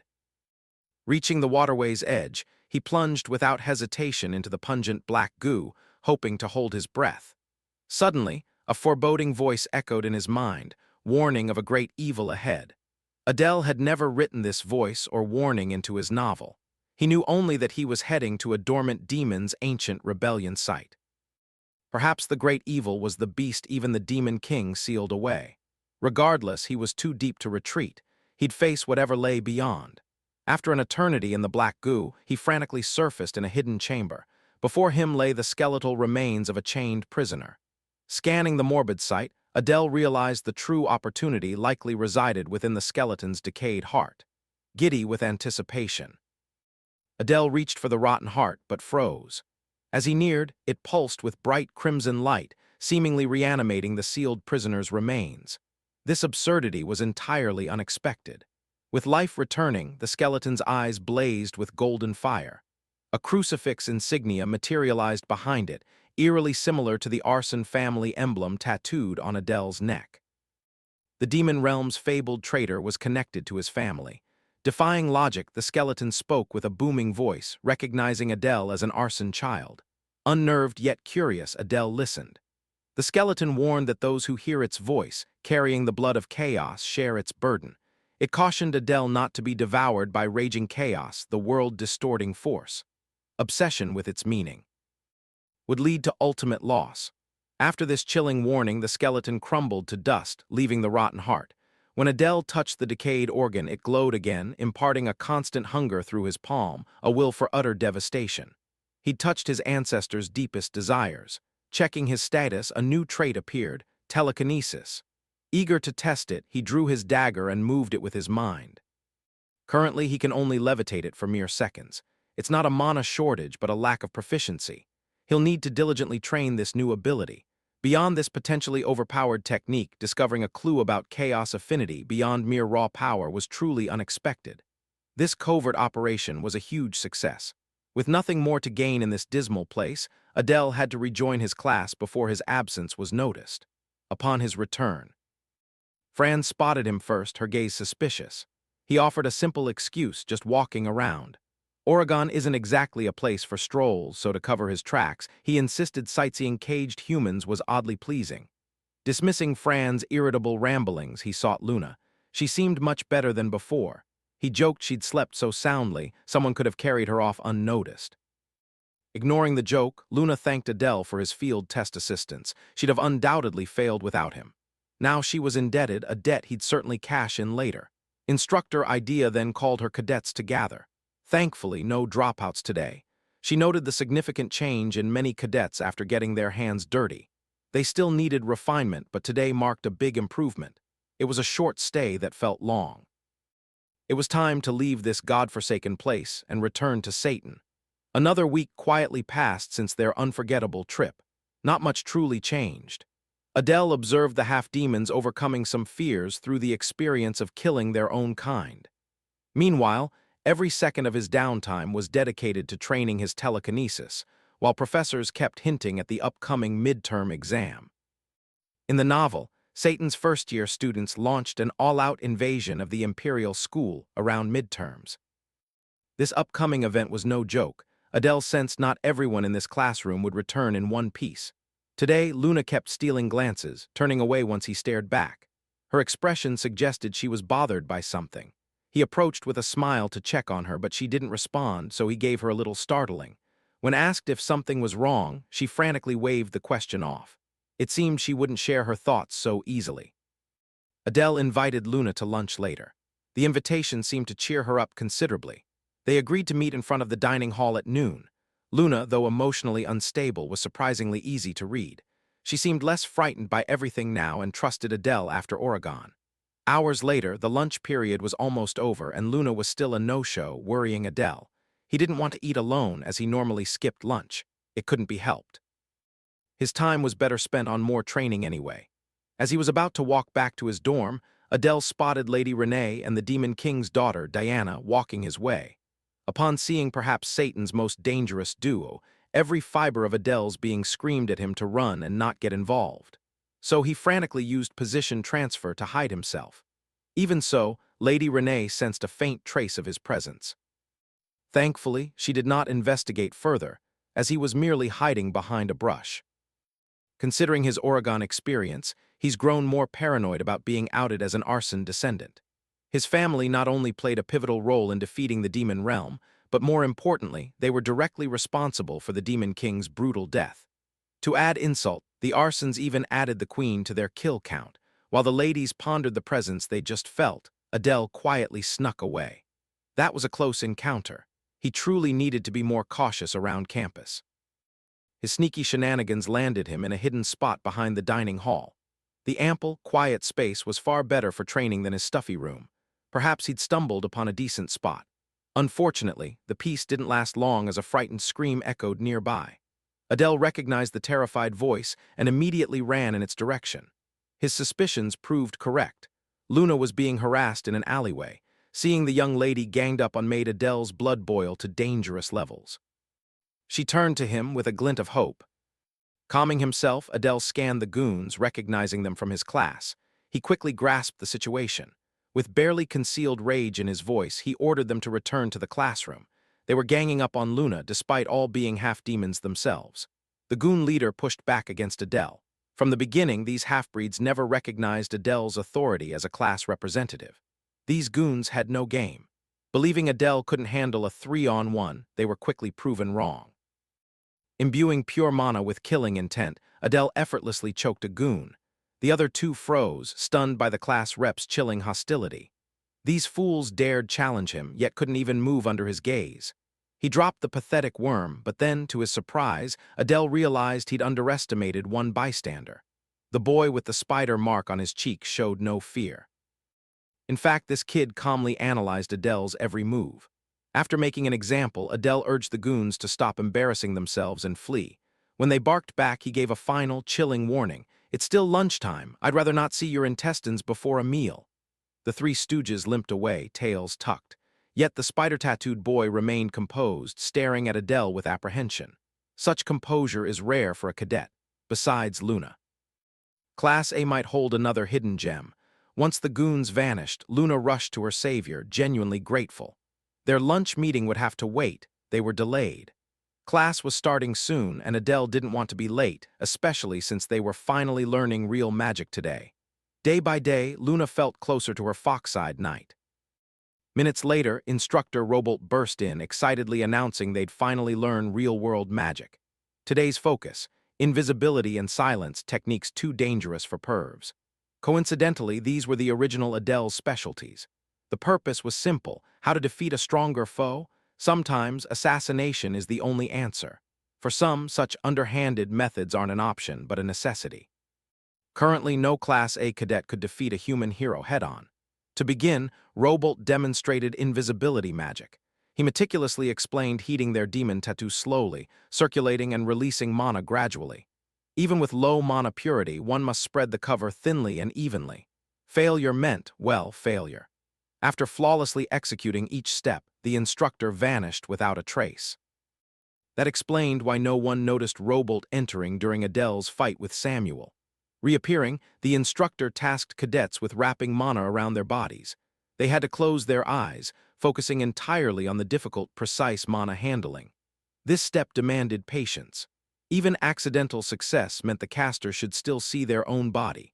Every cadet poured all their brain power and mana control into the task. Robolt estimated it would take these brats over a day to even stumble into success. Yet, Laurel Franz stood out. She possessed a deep mana pool and excellent control, as expected of a 7 deadly. Zinskald, even more impressively, Samuel, known for his brashness, showed astounding control. His body already looked faint. He clearly had a natural talent. Normal cadets needed a week to grasp invisibility, but Fran and Samuel were already prodigious. While praising these rich kids, Robolt suddenly realized a standout cadet was missing. The chaos-attributed Kid Ares warned him about. Robolt looked at Adele Pixie's seat, only to find the boy's physical form completely vanished. He distinctly remembered Adele sitting there when the lecture began. While the instructor had a mental crisis, Adele effortlessly maintained his invisibility. Thanks to his latent talent, invisibility magic was too easy. He was already brainstorming ways to incorporate his chaos attribute. Today's basic invisibility and assassination wouldn't cut it against truly strong foes. He needed a more potent way of killing. Heading to his dorm, Adele was stopped by instructor Robolt. The instructor asked if he'd practiced magic before Satan. Seeing no harm, Adele admitted he was a first-timer, but always used his inherent talents. Realizing he had generational talent, Robolt invited Adele to visit his lab. This kid was a true prodigy of invisibility. Robolt praised Adele's exceptional magic potential and rare chaos attribute, seeing immense research value. Though a supreme assassin, Adele should explore other avenues. With plans today, he promised to visit Robolt's lab soon. Keeping up the magic genius act would aid his campus life. Sitting in his dorm, Adele had a task before midterms. To achieve his goal, Adele needed a technique beyond mere invisibility. With Samuel absent, it was the perfect practice time. If the novel's plot holds, a human spy hides in the demon realm. He couldn't risk exposure. Adele vowed to find and eliminate that spy. Mastering his trump card was vital for such a high-level threat, to exist yet not exist. Combining his attributes with invisibility, he succeeded in just a few attempts. It worked so well he vanished completely. As his presence faded, Adele felt a grim premonition. He'd overdone the non-existence, now struggling to breathe. His body felt strange, instincts screamed to dispel the dangerous magic. But when he tried dispersing the mana, he couldn't force deactivation. He had to act now or vanish forever. Focusing every fiber, he wrestled his mana back, finally dispelling the modified invisibility after a desperate struggle. His senses blurred, time distorted. It was horrifying to lose control. Mana severely depleted, stopping his erasure was agonizing. If he hadn't fought back, he'd be lost to utter nothingness. This experience clarified the ancestors' warning about chaos devouring him, yet he couldn't abandon such a promising trump card. This new technique, combining a known spell with chaos, would be a lethal weapon.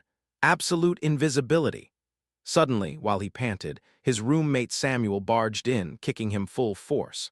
Samuel yelled fervently, but Adele understood nothing. He couldn't even hear his own voice. The worst-case scenario hit. Had he lost his hearing? After his hearing returned, Adele trained his new tech in Satan's outskirts. This time, he had better control of absolute invisibility. The rebound didn't take his hearing, but his eyesight. He was now certain, using absolute invisibility costs 1 or 2 senses.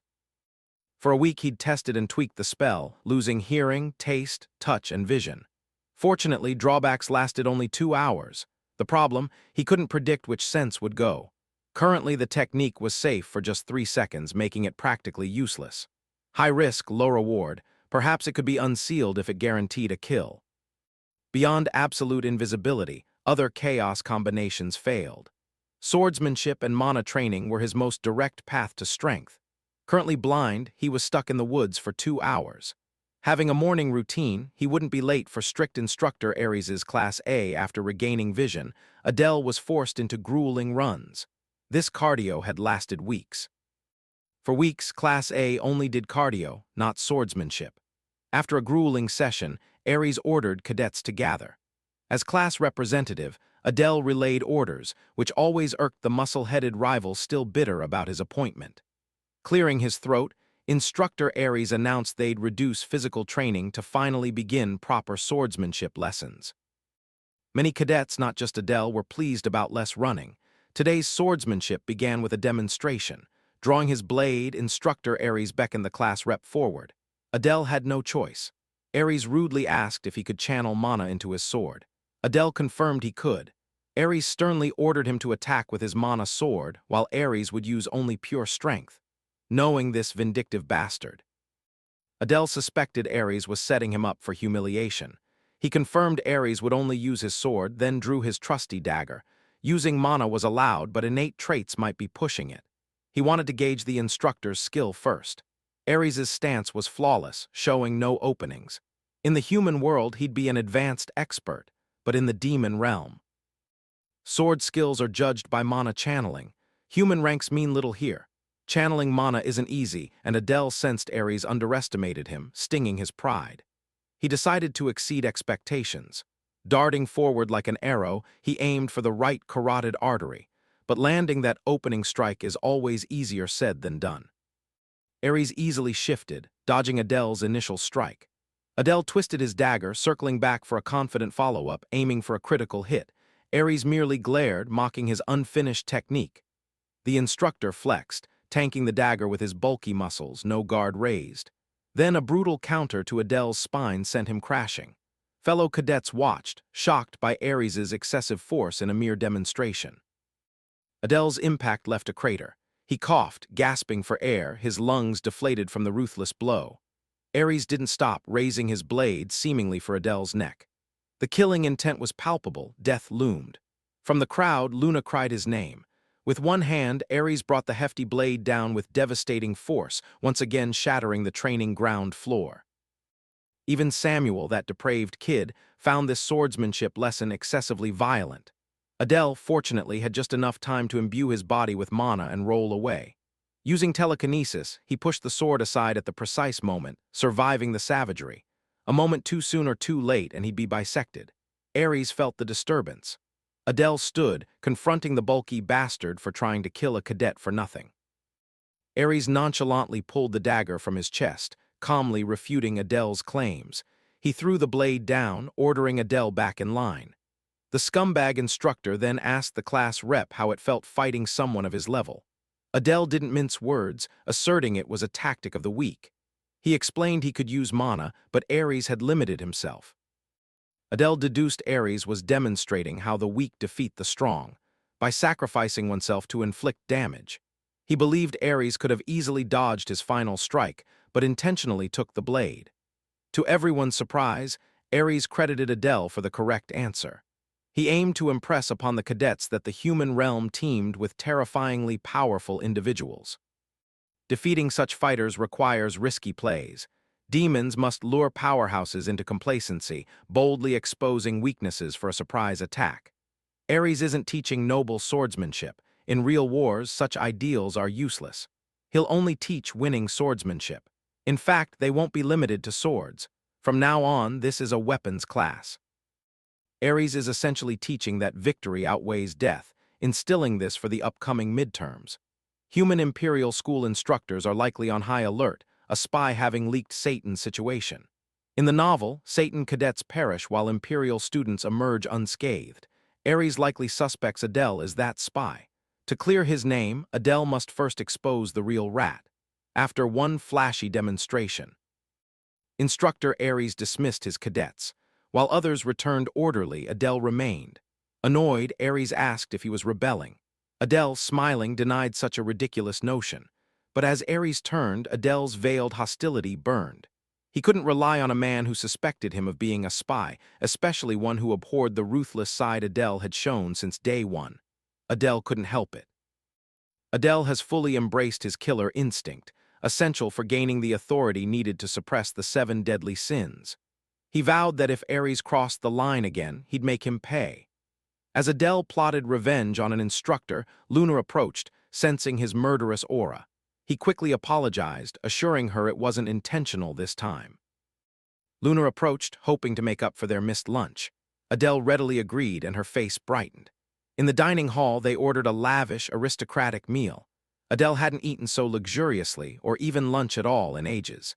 As delectable dishes filled their table, Luna worried about the demon god of gluttony punishing leftovers. Just as they prepared to eat, Adele's goon squad walked in. The goons noticed Adele and Luna.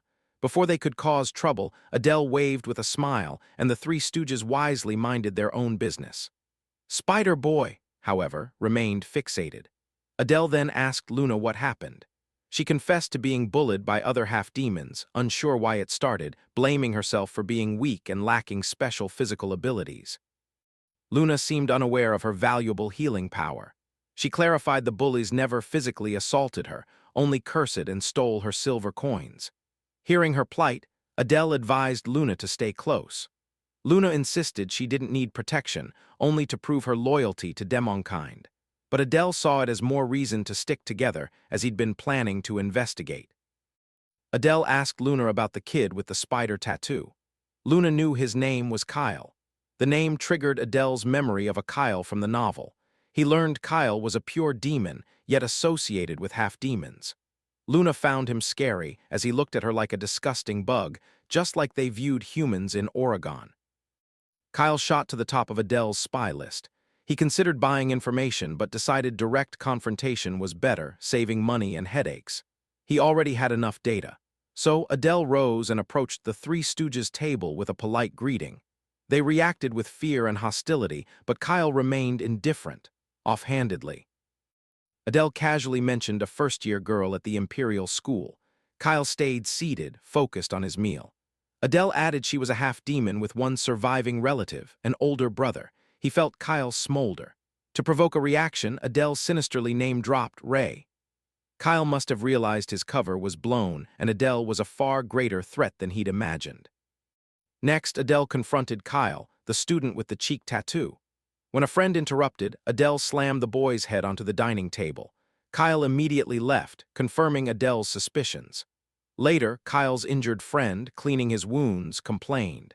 He revealed Kyle had convinced them to trust half-demons and sought revenge, yet now he was abandoning their plan. Enraged by the disrespectful words, Kyle beat up his friend, then ordered their third companion to remove him. Alone, Kyle was confused. How did Adele recognize him? His disguise magic cast by a master was flawless. As a half-demon himself, exposure seemed impossible. He wondered who Adele truly was and how he knew about Kyle's sister. This confusion. Kyle decided he must eliminate Adele before his secret was revealed. That night in a secret room he prepared. Equipping knives, he took out a magical communicator. Through it, he'd send his gathered intel, reporting that Adele might have. His true identity is known. As he sends a message, Adele bursts in. Shocked, the student throws a pen. Hero dodges, but notices the pen is no ordinary object. Kyle conjures magic circles, launching spells. Seeing this power, Hero realizes the student is a half-demon. Kyle then hurls lightning bolts, demanding to know how Hero learned about his younger sister, Ray. The hero dodges Kyle's attacks, pondering his true motives. He knows Kyle never acted for humanity. The real reason is his sister, Ray, born with a rare constitution causing uncontrollable mana in her heart. Her incurable condition led Kyle to cooperate with humans. The hero tells Kyle he's never met Ray, but remembers her beautiful smile. Hearing this, Kyle explodes in anger, vowing to kill the hero and extract all his knowledge. He launches a powerful lightning bolt. Our hero easily dodges with teleportation, assuming Kyle will realize their strength difference and stop. But to his surprise, Kyle doesn't falter. Realizing ordinary attacks are insufficient, he activates full power, ready to continue the battle with everything. The hero notices this attack consists of 20 lightning shots, but knows dodging them is easy. When the student throws all bolts, Adele shifts position using the incoming attacks. In an instant, he moves behind the student, preparing to strike. Shocked, the student can't comprehend the hero's speed. Before he reacts, our hero delivers a light neck strike, and Kyle faints instantly. The hero considers killing him, but immediately rejects the idea. He realizes the student holds important information. Killing him might turn his sister, Ray, into a future enemy. He believes Ray is likely cured, having received protagonist's help and become a dragon contractor. With a dragon's heart, she controls vast mana, destined to become a powerful mage, the story's heroine. He notices the student's device only transmits information. This means the student doesn't know Ray is healed. So instead of killing him, our hero decides to control the situation and use the student. As he focuses, the student suddenly wakes, confused Adele hasn't killed him. The hero confirms he waited for him to regain consciousness, but has already acted. He then reveals a small poison dragon, shocking the student who recognizes it. The hero explains the poison is called twin goo. Even slight stimulation kills its host, and it only functions across two bodies. Hearing this, Kyle immediately understands. Our hero explains the other half is inside Kyle's sister. He says her extreme mana sensitivity overloads her heart, allowing the poison to enter easily. He clarifies her rare condition isn't truly incurable. The student refuses to believe him. So the hero feeds his own mana to the poison dragon as proof. He thinks Ray's body constantly overflows with mana, overwhelming her heart. The poison consumes that excess, stabilizing her condition. He's confident Kyle won't resist his explanation. When the student realizes the venom benefits his sister, he asks what the hero truly wants. The hero confirms he has a purpose for the student, but before explaining, he warns Kyle that both his life and his sister Ray's life are now under his control. His first demand: send false information to the Imperial School via his device, reporting third-year hero candidates will be attacked at Satan Academy. He understands Kyle's concern, as Ray is also enrolled, but assures him if he follows orders, he'll guarantee her safety. The student finally agrees. The hero then gives the second task. The student must withdraw from Satan Academy to work from outside.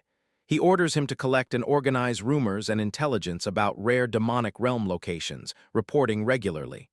When the student accepts, the hero feels satisfied, believing him completely under control. But the student suddenly adds one condition. He wants a demon god contract. Our hero is stunned. A demon god contract is for crucial bindings, a sacred oath punishable by death if broken. Yet he agrees.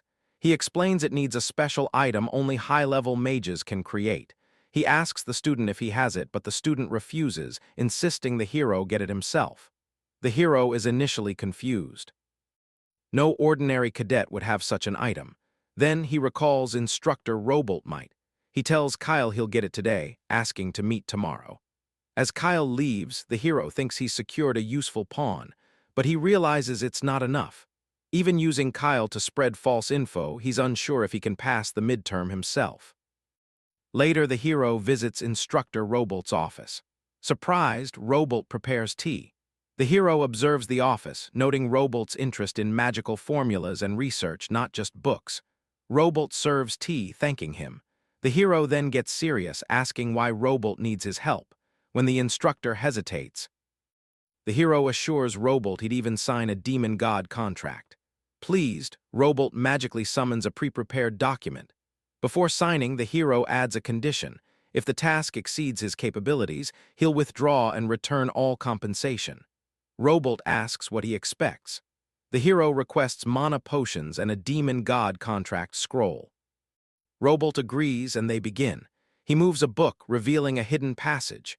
Inside, the hero finds an underground laboratory, not a simple room. Robolt presents a book he'd been researching. The hero recognizes it as an ancient tome, but opening it finds no text. Robolt explains most pages are blank, but a few at the end have writing. The hero asks where Robolt found it. Robolt explains he discovered it in an abandoned house during a western desert trip, lying alone in the sand near a large oasis, suggesting a lost settlement. The hero asks if the village vanished, leaving just the house and book. Robolt opens the final pages, revealing distorted, unreadable characters. Clearly, no normal method can decipher it. The hero asks if any progress was made. Robolt confirms none. The hero suggests clues might be near the discovery site. Robolt explains he investigated nearby villages, but no one knew of the house or book. Realizing he must start anew, the hero studies the writing. Suddenly, his necklace reacts strangely. He notices something unusual. The distorted text transforms into readable words. He can't understand the meaning, but his necklace's reaction confirms a demon-god connection. He informs Robolt, who is surprised, realizing it's likely linked to the chaos attribute. Robolt admits it's an extraordinary discovery, needing further research, suggesting comparison with other ancient artifacts and texts. Robolt praises and thanks the hero. As the hero prepares to leave, Robolt remembers his promise, offering the reward immediately. While Robolt searches, the hero notices something alarming. 3 necklace stones glow red from the book's influence. Unsure what happens if the whole necklace is affected, he considers giving it to Robolt. But he realizes this demon god matter must be kept secret and he can't fully trust Robolt yet. Robolt finds the potions and contract scroll rewarding the hero. He asks the hero to keep the research secret. The hero replies it's Robolt's decision, knowing the headmaster hasn't approved it. He thinks, if Robolt had Satan's authorization, a secret contract wouldn't be needed. He warned that if their research ever got out, he'd be expelled too. Since they were in this together, he vowed to help the instructor however he could. After grabbing his rewards, the hero got ready to leave. Robolt then asked about the contract scroll. The hero revealed his plan to save a slave, then exited the lab. Back in the secret room, he showed Kyle the scroll, deciding to finalize their agreement right away. He sternly warned Kyle, break any part of this contract and face the consequences. Kyle meticulously read every condition, then signed. The contract then magically embedded itself into his chest. The hero handed him a letter with false intel, instructing him to send it to the Imperial School. Kyle agreed, activating his magical device, explaining it recharged monthly for one use. After the false report was sent, the hero reminded Kyle of their second condition: leave Satan today and gather intel from outside the academy. He needed information on the demon world, specifically the nearest hidden realm and the 7 Sins clans. Kyle accepted, extending his hand. The hero initially thought he wanted a handshake. However, Kyle clarified he needed travel funds. Intel gathering wasn't free. The hero agreed, handing him another letter. Presenting it with the hero's name would secure assistance from the Bears clan. Kyle took the letter, left, and began preparations to withdraw from Satan Academy for his mission. The next day in class, the hero thought Kyle was finally gone. Yet, rumors of his withdrawal quickly spread. The hero's name became part of the discussion, thanks to the cafeteria incident. He also noticed Luna, the healer, seemed suspicious. Still, his bigger worry was the instructors, especially Ares, who likely held a negative opinion. Despite this, the hero felt relieved. Midterms were days away, and his class monitor position was now secure. As he pondered, instructor idea burst in, announcing midterms began in 3 days. Exams covered weaponry, human studies, magic, and practical skills. Crucially, on the last day, students would infiltrate a human institution, the Imperial Academy. The hero instantly realized this meant the demon race was about to invade the Imperial Academy. Humans would resist fiercely, exposing hidden enemies and igniting intense battles. Lady Fran confidently declared she'd take first in midterms, supported by students eager for revenge against humans. But the hero knew, if his original story held, Class A cadets would be wiped out. Yet he saw a chance to change it. So far, he'd already altered key events, bribing Kyle to send false intel and preventing Luna's expulsion. He knew he couldn't stop the Imperial Academy's downfall, but he could save his classmates. Success meant a higher class monitor evaluation and possibly another Satan weapons vault access. Later, Adele finally met Princess Renee. However, he immediately noticed her anger, likely from his recent avoidance. But he also saw something unusual. Princess Renee had befriended Lady Diana, who stood beside her. When they greeted, the princess asked why he'd avoided her, only now requesting a spar. The hero explained his distance stemmed from guilt, feeling he hadn't properly supported her as bodyguard. Still, the princess felt hurt. The hero offered a mana potion as apology. Lady Diana, surprised, urged the princess to accept and forgive him, but Renee refused, stating she didn't need gifts. The hero then revealed the true reason for his distance. He'd been bullied for being half-demon, fearing his presence would bring her trouble. He sat respectfully, apologizing sincerely. Seeing his honesty, the princess finally forgave him. After that, she draws her sword, preparing to train. Lady Diana quietly encourages her to show the hero her new technique. He overhears, realizing the princess learned a new skill while they were apart. When she activates her power, he's stunned by the strong energy. He notices mana gathering at her sword's tip, the sword coat skill, a mark of expert knights among humans. Unlike humans, demons often shape mana around their weapons or bodies to perform various abilities. As he watches her progress, the princess suddenly stops. She explains maintaining it requires complete concentration, pushing her focus to its absolute limit. Wanting to test her true strength, the hero draws his dagger, beginning a sparring match. He leaps, attacking, but she easily blocks with swift movement. When she activates sword coat again, his dagger instantly shatters. The hero feels amazed by the princess's improvement. Lady Diana praises her, encouraging further progress. However, Diana suddenly acts strangely, commenting that the more she observes, the more curious she becomes. The hero recalls Diana's contemplation ability, which allows her to observe even the smallest body details. Because of this, he decides it's safer to keep his distance, her in case she ever becomes his greatest enemy. As he thinks this, the princess asks her what has caught her interest. The lady explains she's curious about Renee's swordsmanship, unlike anything she's seen. The hero admits his curiosity too, asking the princess how she uses sword coat. She explains there's no special trick. A person simply needs to get a feel for the sword and imagine filling it with power from within. Hearing her explanation, the hero decides to end the sparring session. He mentions he still needs time to study for upcoming exams and asks her whether she is prepared for the midterms. When the princess confidently replies yes, the hero thinks about the game's original storyline. The first midterm doesn't overlap with the protagonist's group obtaining the Eye of Superbia. This means Princess Renee survives without issue, but also suggests a high possibility that students from Class A, our hero's own class, will lose their lives during that period. After their conversation, both the girls leave together. But the hero notices Lady Diana has become suspicious of him because she has sensed something unusual about him. Several days later, midterm examinations finally begin. In his room, our hero Adele feeds a sparrow, thinking about the test. The first subject is understanding humans, and he regrets that even after staying up all night studying, he still struggles with the material. Although he reviews a few basic concepts hoping to pass, those lessons also disappear the moment he enters the classroom. As he sits, Luna, the healer, approaches, noticing his exhaustion. She assumes that he has been studying too hard, but he assures her he's fine, asking whether she is prepared. She replies she studied a little and believes she should at least be able to pass.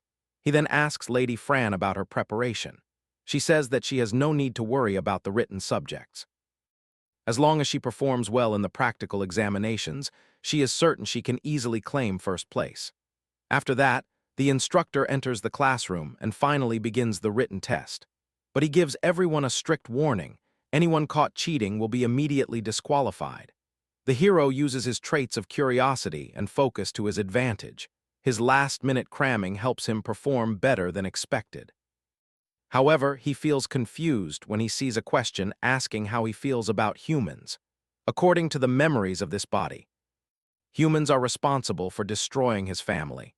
Yet in his true identity, he knows he once created both humans and demons, and the situation is far more complex than this world. Thinking about this, he writes from the demon world's perspective. He considers humans his enemies. Later, the instructor collects all the answer sheets, and students move to the training ground for the next exam. Weapon Skills Instructor Aries announces the test will assess real combat ability through live duels, and each student must fight him with full strength. The announcement shocks everyone. None expected to face their instructor in direct combat. Still, the instructor calls students one by one and each steps forward to fight him. However, all of the students are getting defeated instantly. The instructor then orders Samuel to attack next. Samuel activates his skill, launching several root-based attacks. In response, the instructor pulls out his sword, activating sword coat, and easily cuts down all the roots. Samuel, undeterred, sent more roots at the instructor. but the instructor's overwhelming strength effortlessly sliced through them again. He stepped in, landing a light punch on Samuel's chest, causing immense pain. Yet Samuel refused to yield, launching another unexpected root attack at the instructor's shoulder. The instructor blocked it barehanded, instantly destroying the roots, acknowledging Samuel's cleverness. Next, our hero Adele was called forward. Witnessing the instructor's ruthlessness, Adele feared losing a limb even if spared death. He asked the instructor to wait, wanting to observe something first. When questioned, Adele requested a full demonstration of the sword coat technique. The instructor scoffed, saying it couldn't be copied by mere observation, requiring true understanding. But Adele confidently insisted a single demonstration would suffice for him to grasp its essence. The instructor agreed, activating the technique, reddish mana swirling around his sword. Impressed, Adele instantly channeled his own mana, a blue and black aura forming around his dagger. He noted he couldn't yet infuse it with chaos, which would turn it gray. As he did this, he asked how the technique was performed, prompting the instructor to acknowledge his high talent. Suddenly, Adele leaped forward, delivering multiple swift slashes. But the instructor easily blocked every slash. When pushed back, Adele swiftly used teleportation, swapping places with the instructor's sword, instantly closing the distance to strike his face. Yet the instructor sensed it, throwing him aside again. Undeterred, Adele activated another skill, summoning 3 daggers at once, launching them. The instructor, irritated, formed a defensive shield to block the assault. As the instructor leaped forward for a powerful punch, Adele decided to surrender. The instructor halted, reminding him that escaping or giving up was forbidden. Adele explained his arms were already injured from blocking, and his mana nearly depleted, making further combat impossible. He thought getting hurt before practical training would be a disadvantage, so continuing was pointless. The instructor accepted, calling the next student forward. Meanwhile, other students murmured, acknowledging Adele's unexpected strength against the instructor. Adele felt his plan worked, drawing all attention while making instructor Aries seem challenged. He knew he needed to establish himself as the class core for the upcoming practical training. If Lady Fran led, as in the original story, Class A would face utter destruction. As Adele pondered, Samuel approached, asking about his strength. Adele replied he was simply born with it, then insulted Samuel's family. Enraged but unable to challenge him, Samuel walked away. Soon after, Lady Fran confronted Adele. She noted Samuel's hostility, questioning why Adele kept mentioning his family. Adele countered he only did so once, while Samuel repeatedly insulted him for being a half-demon. Lady Fran remarked Adele seemed unaware of the truth. She revealed Samuel was actually the patriarch of the House of Greed. Confused, Adele wondered how a first-year could hold such a title. Lady Fran explained Samuel's family line was wiped out long ago, every member killed by humans during the Great War, leaving him the sole survivor. Adele reflected that the original Adele also came from a destroyed house, but as a possessor. He couldn't truly feel the rage the real Adele would have. Unlike him, Samuel had personally witnessed and endured that tragedy. Adele realized he'd always treated genocide and family destruction as mere novel plot points, but these characters were real. With this understanding, he told Lady Fran he'd be more careful with Samuel. Satisfied, she went to spar with instructor Aries. Adele noted her confidence and her serious side. However, Lady Fran was also defeated by the instructor during their spar. Afterward, Adele and the others moved to the third exam, Stealth Arts and Magic Theory. Stealth, being Adele's specialty, was no challenge. Magic Theory also covered familiar concepts, so he completed it effortlessly. He commented it was the easiest test yet, but realized the real issue was the upcoming practical exam, regardless of written scores. Everything feels pointless if they fail or die in the practical assessment. As he ponders this, Lady Fran approaches, asking about his Magic Theory exam. The hero confidently replies he did well, then asks about her. She challenges him to guess. He almost says she aced it, but blunders, remarking that since she failed weapon skills, she might fail this too. Embarrassed, she playfully hits him. Just then, Bolton, a monitor from another class, arrives for an important matter. Seeing the hero, Bolton remarks he's grown stronger since their last encounter, wishing he could test him, but has other duties. Lady Fran recognizes him as the jealous-looking boy from the entrance exam. Bolton states he has somewhere to go and asks if she'll join him. When she asks why, he explains a meeting has been scheduled for all class monitors. Even the headmaster is expected, so attendance is mandatory. Lady Fran clarifies she isn't their class monitor. Adele is. Bolton is stunned, his interest in testing the hero's strength instantly piqued. The hero, however, suggests they attend the monitor's meeting first. Bolton agrees, inviting Lady Fran along. As they walk, the hero asks Bolton the meeting's purpose. Bolton explains the meeting concerns regional assignments. He reminds them the midterm exam theme is the invasion of the human realm. The hero deduces this meeting will assign attack regions to each class. Entering the hall, he sees all class monitors already seated, including Princess Renee. Headmaster Lujin personally welcomes the hero, addressing him as a class monitor. Princess Renee is surprised. The hero never mentioned his monitor appointment. As the headmaster prepares to start, the Class D monitor suddenly mocks the hero and Lady Fran, demanding they leave.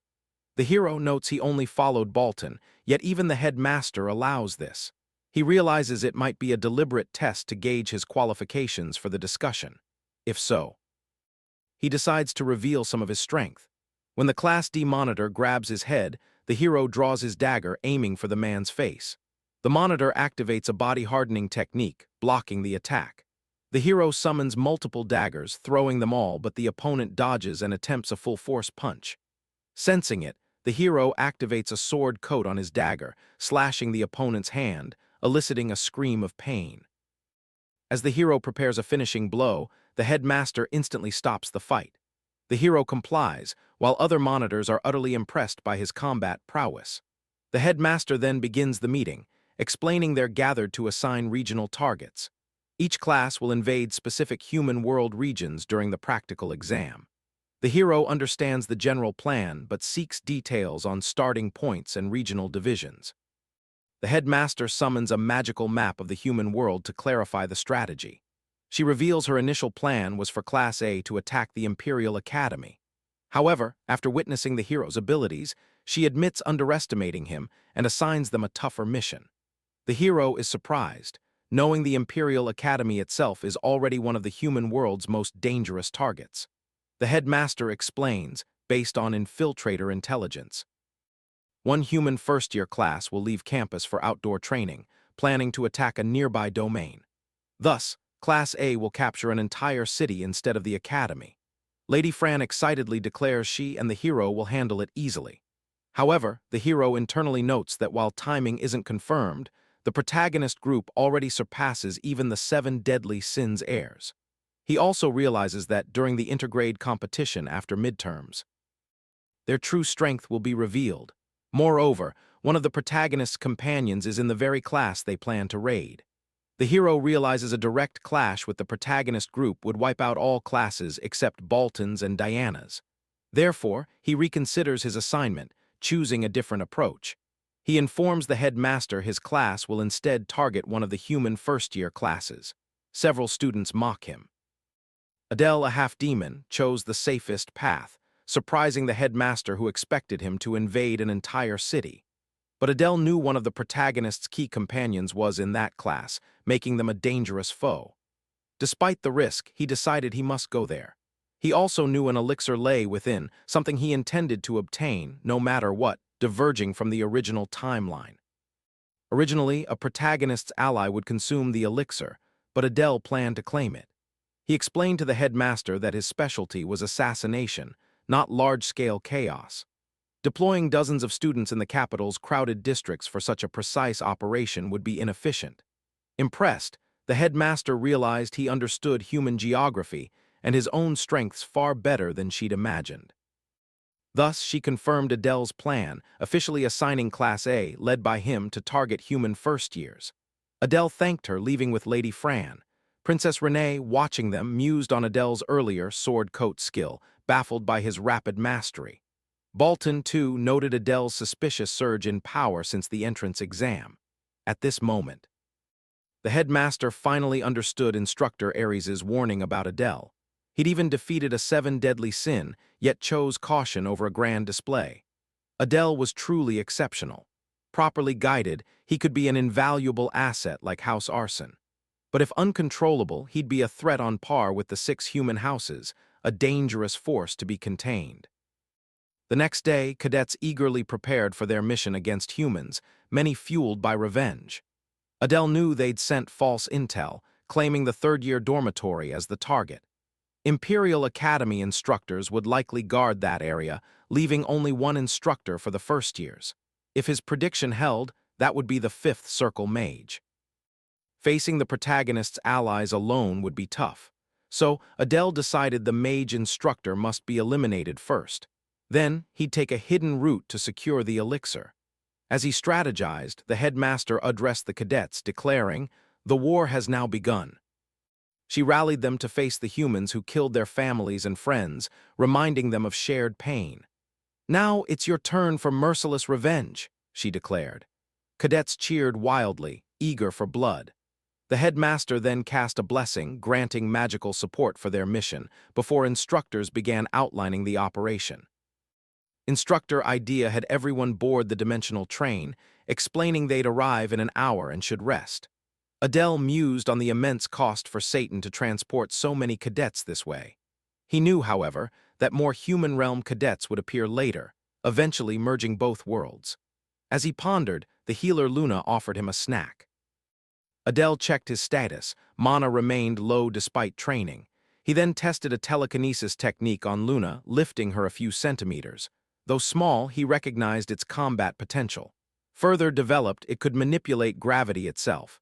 He felt the situation was mostly under control.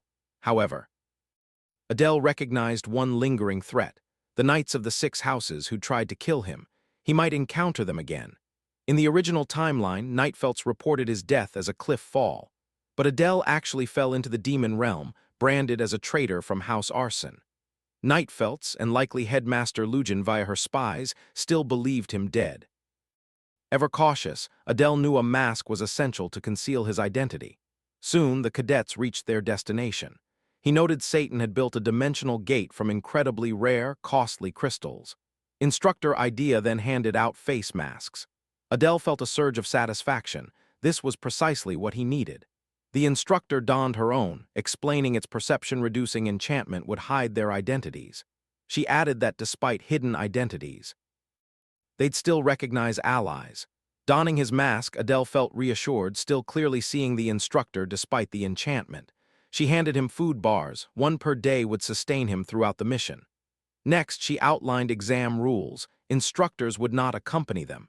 Many cadets grew worried, but she clarified, this was a cadet assessment. Instructor intervention would invalidate it. It wouldn't be a true test. Instructors must remain to prepare for their return. Thus, full authority transferred to class monitors. Cadets must follow their leader's commands. She pinned a flower-shaped badge to Adele's uniform, symbolizing his leadership. She also gave him a map, noting the headmaster trusted his accurate navigation. With preparations complete, she opened the dimensional gate to the human world. Wishing all cadets success, Adele mused, for others an unknown world, for him the same hell he'd already endured. He vowed to return alive no matter the cost. As cadets passed through, Adele felt the dimensional space destabilizing their bodies, even his own endurance wavering. Soon, he spotted the dimension's exit. He immediately ordered his team to move and escape through it. As the exit collapsed, they all leaped out just in time. Outside, they stood before the Imperial Academy, a majestic structure on a floating island. Adele mused this was his first sight of the Academy, pinnacle of human magic and technology. Other cadets looked around confused, unsure of their surroundings. Adele explained it was a human school, unlike Satan's different purpose. The healer girl asked if they should enter the Academy. Adele replied no. A powerful barrier, strong enough to withstand a dragon, protected it. Others were shocked. Adele knew only his position exchange skill could get him in, but that would alert the protagonist's group. He explained the map showed their target location was opposite the Academy. The group agreed, moving in the indicated direction. Along the way, Adele noticed student Samuel still glaring. Yet, Adele knew Samuel's exceptional magical talent was crucial for the mission. With this in mind, Adele offered Samuel a handshake. Samuel found friendship hard to imagine. Adele clarified, this wasn't about friendship but cooperation. He stated they must work together for mission success. Without coordination, their internal conflict could lead to everyone's demise. Humans aren't easily defeated. Samuel, of all people, should know this. Samuel finally accepted cooperation, moving forward with Adele. With Samuel now an ally, Adele's next task was locating the hidden base. Just then, another cadet reported something unusual ahead. Adele looked, seeing a massive door floating midair, the secret hideout's entrance. He informed everyone, from here they'd enter to complete their mission. A cadet stepped forward, claiming he'd open it. But the moment he tried, the gate delivered a strong electric shock. Adele knew this would happen. Only Imperial Academy instructors could authorize its opening. He instructed Samuel to channel mana into the door's handle. Samuel complied, and the large gate finally opened. Adele immediately ordered the group inside, noting no visible traps at the entrance. Inside, Lady Fraun observed the surroundings, commenting the atmosphere felt similar to their demon hideouts. Adele agreed, explaining human training hideouts also host class trials. Samuel then remarked that if this place was for testing, it must be filled with traps and monsters. The student questions why they didn't just ambush the humans outside when exhausted, instead of entering directly.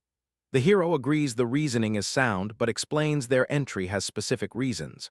First, his intimate knowledge of the structure means he knows all trap patterns. His team will navigate safely, while humans will suffer. Second, timing, meaning they'll leave before humans even arrive. Samuel asks why enter if they must leave. The hero clarifies this place, designed by humans to simulate demon realm conquest, isn't just similar to demon hideouts. It's a vault within the demon world holding hidden treasure. Soon, the group reaches a spot with 6 cave paths.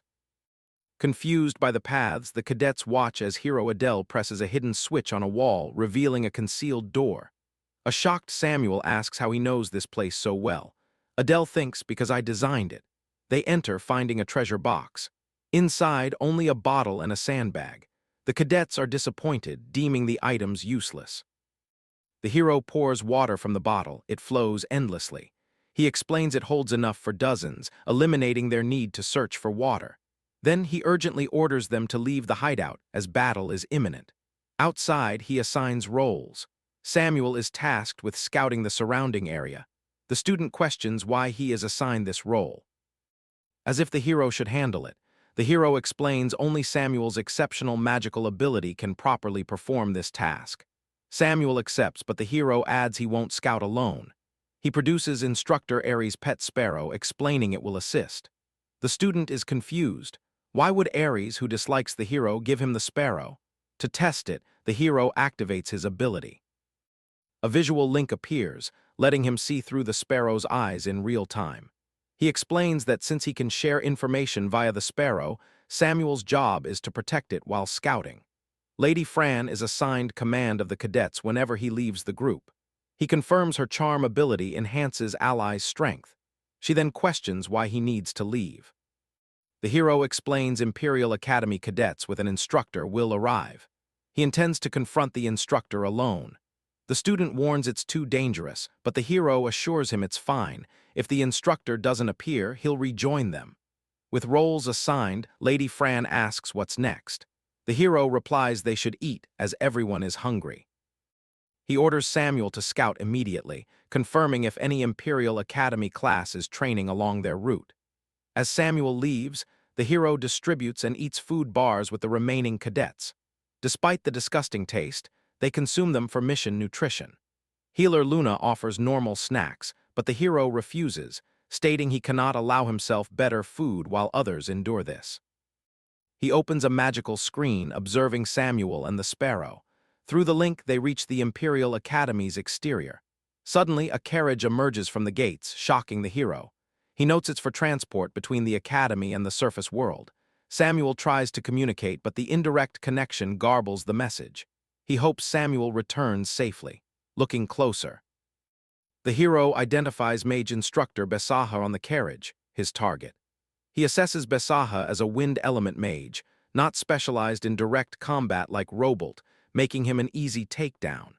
He also spots several human cadets, including Leon Farias, a strong individual and key companion in the main storyline. Our hero deduces their target will be 30 minutes late, caught in a student dispute. This delay, he realizes, is the perfect window to strike. He swiftly informs his team, relocate immediately as their targets are nearing. He commands them to erase all traces, ready their weapons, and enter the hidden domain. He'll face the instructor directly outside, while the team ambushes the human cadets once they're exhausted. As the hero's team prepares, the healer girl questions if the instructor is truly coming. He confirms, revealing this instructor is even stronger than Ares. Just then, student Samuel reports the humans are approaching. The hero calmly states he already observed their movement through the sparrow's vision. He orders Samuel to enter the secret domain, bringing the sparrow. Samuel complies, opening the door for the entire team to move inside. Before they separate, the hero warns Samuel to beware a golden-haired, bronze-skinned human. Once the group enters, the hero hides atop a tree, observing. Soon, the human cadets arrive. The mage instructor explains the secret domain's purpose and their training. Meanwhile, stronger cadet Farias tries to talk to Sylvia like a boyfriend, but she scolds him, keeping her distance. The instructor then states their objective will be clear once they enter. The team clearing the domain first will receive a reward. Excited, the human cadets fully prepare and begin entering. Our hero, Adele, observes their confidence, reflecting that in the original timeline, Satan cadets always lost against them. He notes this was partly due to the stronger cadet's distraction with Sylvia. Just then, the stronger cadet tells Sylvia he'll begin his attempt in 30 minutes, as promised. He asks her to do her best, but declares she'll eventually be his girlfriend no matter what. After Sylvia and the cadet enter, the hero notices the mage instructor is alone outside. Suddenly, the mage scans the surroundings with powerful mana radiation. The hero senses it, evading to stay hidden. Once the scan finishes, the mage, finding no one, moves to fulfill his own important task. Seeing this, the hero decides to follow the mage, observing his actions. Soon, the mage reaches a specific location. He feels watched but dismisses it, placing his hand on a small tree to activate a spell. The hero is surprised as the tree transforms into a massive one, revealing a hidden door. As the mage is about to enter, our hero suddenly throws multiple daggers. The mage detects the attack, blocking all daggers with a powerful shield. The hero activates stealth, turning into a shadow to hide. Angered, the mage casts a powerful wind spell to destroy the hero's position. But the hero avoids it, retreating to the treetop to regain distance. He realizes constant retreat will make the situation unmanageable, while the mage forms new spells. The hero uses teleportation to close the distance, attempting another strong dagger strike. The mage blocks it with a shield. The hero's rapid movements anger the mage, who unleashes a wide-area attack, devastating the forest. But our hero dodges it using his sword coat technique. Analyzing, the hero notices the mage has 10 layers of protective shields. Direct attacks will be difficult, but 2 layers are already destroyed. The mage summons multiple tornadoes, shocking the hero. He activates telekinesis to stabilize, but the powerful tornadoes and falling branches trap him, exposing his true self. The hero attempts to attack again, but the mage first pushes him back, throwing powerful strikes. As the hero dodges, the mage grows confused by his direct fighting. Why him when the target was the third-year dormitory? Then he realizes the truth. The information was a decoy. The hero's real objective was him and the class now in the secret domain. Recognizing this, the mage decides to unleash his full power, aiming to end the fight in a single strike. However, the hero unleashes a dark ability, momentarily stunning the mage. Seizing the chance, he barrages the mage with dagger strikes, shattering his shield layers. The mage, bewildered by the hero's resilience, questions his true identity. Suddenly, the hero closes in, delivering a powerful dagger blow directly to the mage's chest armor. With the armor obliterated, the hero swiftly decapitates the mage. He then reflects that this was the strongest foe he'd encountered yet. It was a miracle he didn't lose control after using the dark ability. He drinks a mana potion to recover. With no need to conserve energy, he plans to unleash everything, especially for the upcoming fight against Farias. He takes an eagle badge from Mage Besaha's cloak as proof of victory, then enters the massive magical tree. Descending deeper, a strong, rotten smell intensifies. Reaching the underground lab, he finds demon corpses in machines for examination. He's shocked. He never imagined such horror. His initial understanding painted demons as absolute evil, justifying these experiments. But now, seeing it, he questions humanity's true goodness in their treatment of demons. Then he spots a small jar holding a homunculus, a tiny, bug-like artificial life form. He realizes this homunculus is a mage's creation, likely from countless demon sacrifices. He plans to take the bug-like creature to Instructor Robolt for study. But suddenly, his dragon worm bursts from his bag, devouring it instantly. At that moment, the hero's demon god necklace glows, its red stones alight. He senses a profound connection between the homunculus and the demon god. He muses that a homunculus grimoire could reveal the truth, but the mage's memories of its creation were lost when the book burned.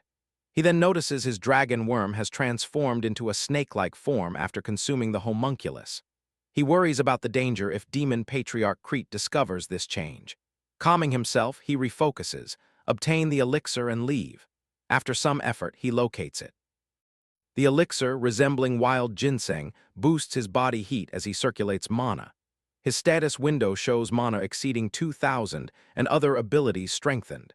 Now, all his released mana converts fully into darkness. Satisfied, he decides to rejoin his companions. Checking the screen, he's shocked to find them already battling human cadets. He notes that Faria's the strongest hasn't appeared. Suddenly, his necklace and the information paper react. The paper, capable of showing recent past events, confuses him. It previously repeated, "Offer a god." Using his blood, he demands it reveal the necklace's true nature. Yet again, "Offer a god" appears. At that moment, the screen connection reopens. His companions are in serious trouble. Suddenly, a head pain strikes and his surroundings shift. He witnesses a brutal scene, humans mercilessly slaughtering demons. A young 10-year-old Samuel is there. The hero realizes this is a past vision, the human-demon war, the annihilation of Samuel's family. Samuel's mother hides him in a cupboard, warning him not to emerge. The boy agrees, but humans arrive, killing his mother before his eyes. The half-demon maid's betrayal allowed their entry, but she too is killed, ensuring no demons survive. The palace is then destroyed in a massive explosion. Days later, Samuel emerges from the rubble, the sole survivor. He sadly finds his mother's lifeless body. To survive, he uses his root skill, consuming her remains, witnessing these memories. Adele finally understands Samuel's deep hatred, his mother's betrayal by a half-demon maid. Yet, Adele still questions the true source of this destruction. Calming himself, he focuses on the immediate threat, stopping Farias. Uncovering Farias's secrets or weaknesses now could prove useful later. He exits the massive tree, realizing he must grow stronger without delay. The necklace had already cost him too much time. Adele checked the magical screen again, only to find Farias still missing from the battlefield. When the connection abruptly severed, he sprinted towards the fight, ready to take charge. Meanwhile, within the secret domain, human and demon cadets clashed. Student Samuel, wielding his potent root skill, effortlessly defeated multiple human opponents. Witnessing Samuel's might, several humans tried to overwhelm him with a coordinated assault. But Lady Fran intervened, blocking them and ordering her companions to form a protective circle around Samuel. Once secured, she commanded him to unleash his full power and eliminate the remaining humans. Samuel responded by summoning a massive tornado, instantly sweeping away several cadets. Lady Sylvia, shocked by the devastation, immediately ordered her remaining companions to tear their return scrolls and retreat. Realizing their defeat, the human cadets managed to escape.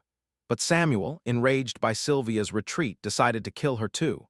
He launched a powerful root attack, only for the formidable Farias to suddenly appear, freezing Samuel's roots midair.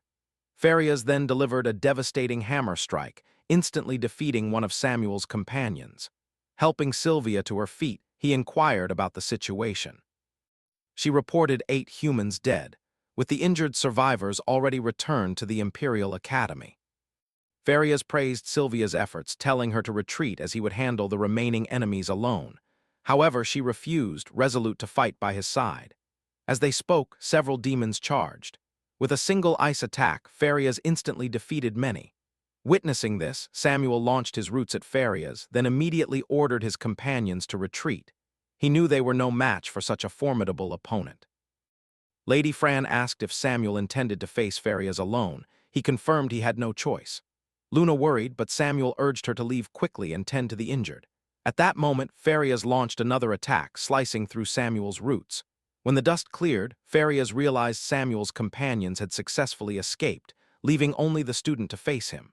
Lady Sylvia remarked the demons must have used a hidden passage, appearing out of nowhere earlier. However, Farias assured Sylvia it didn't matter where they ran, none would escape his grasp. He then turned to Samuel, ordering him to unleash his true strength and fight with everything he had. Samuel responded with a powerful barrage of spikes. Farias effortlessly destroyed the attack, mocking his weakness. Yet Samuel pointed out he'd managed a small cut on Farias's hand. Noticing the injury, Farias grew enraged, delivering a powerful hammer strike.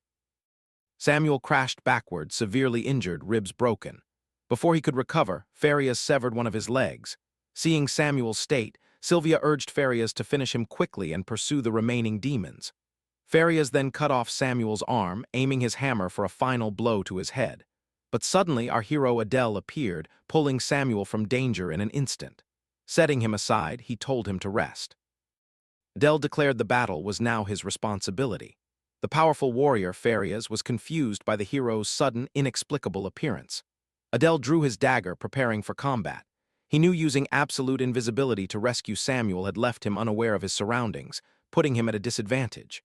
When Farias swung his hammer, Adele caught it bare-handed. The Eye of Superbia couldn't predict the hammer's trajectory, but it allowed Adele to read Farias's muscle movements. Farias delivered a powerful punch which Adele blocked, but the impact severely damaged his fist. Realizing a direct strength clash was futile, Adele activated position transfer, swapping places with Farias's hammer. This closed the distance, allowing him to strike with his dagger. But the hammer suddenly flew back to its master, striking Adele and forcing him to slide back.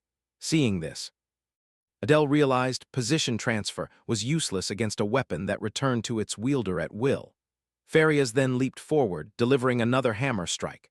Adele blocked it with his arms, but his right arm suffered severe injury from the impact.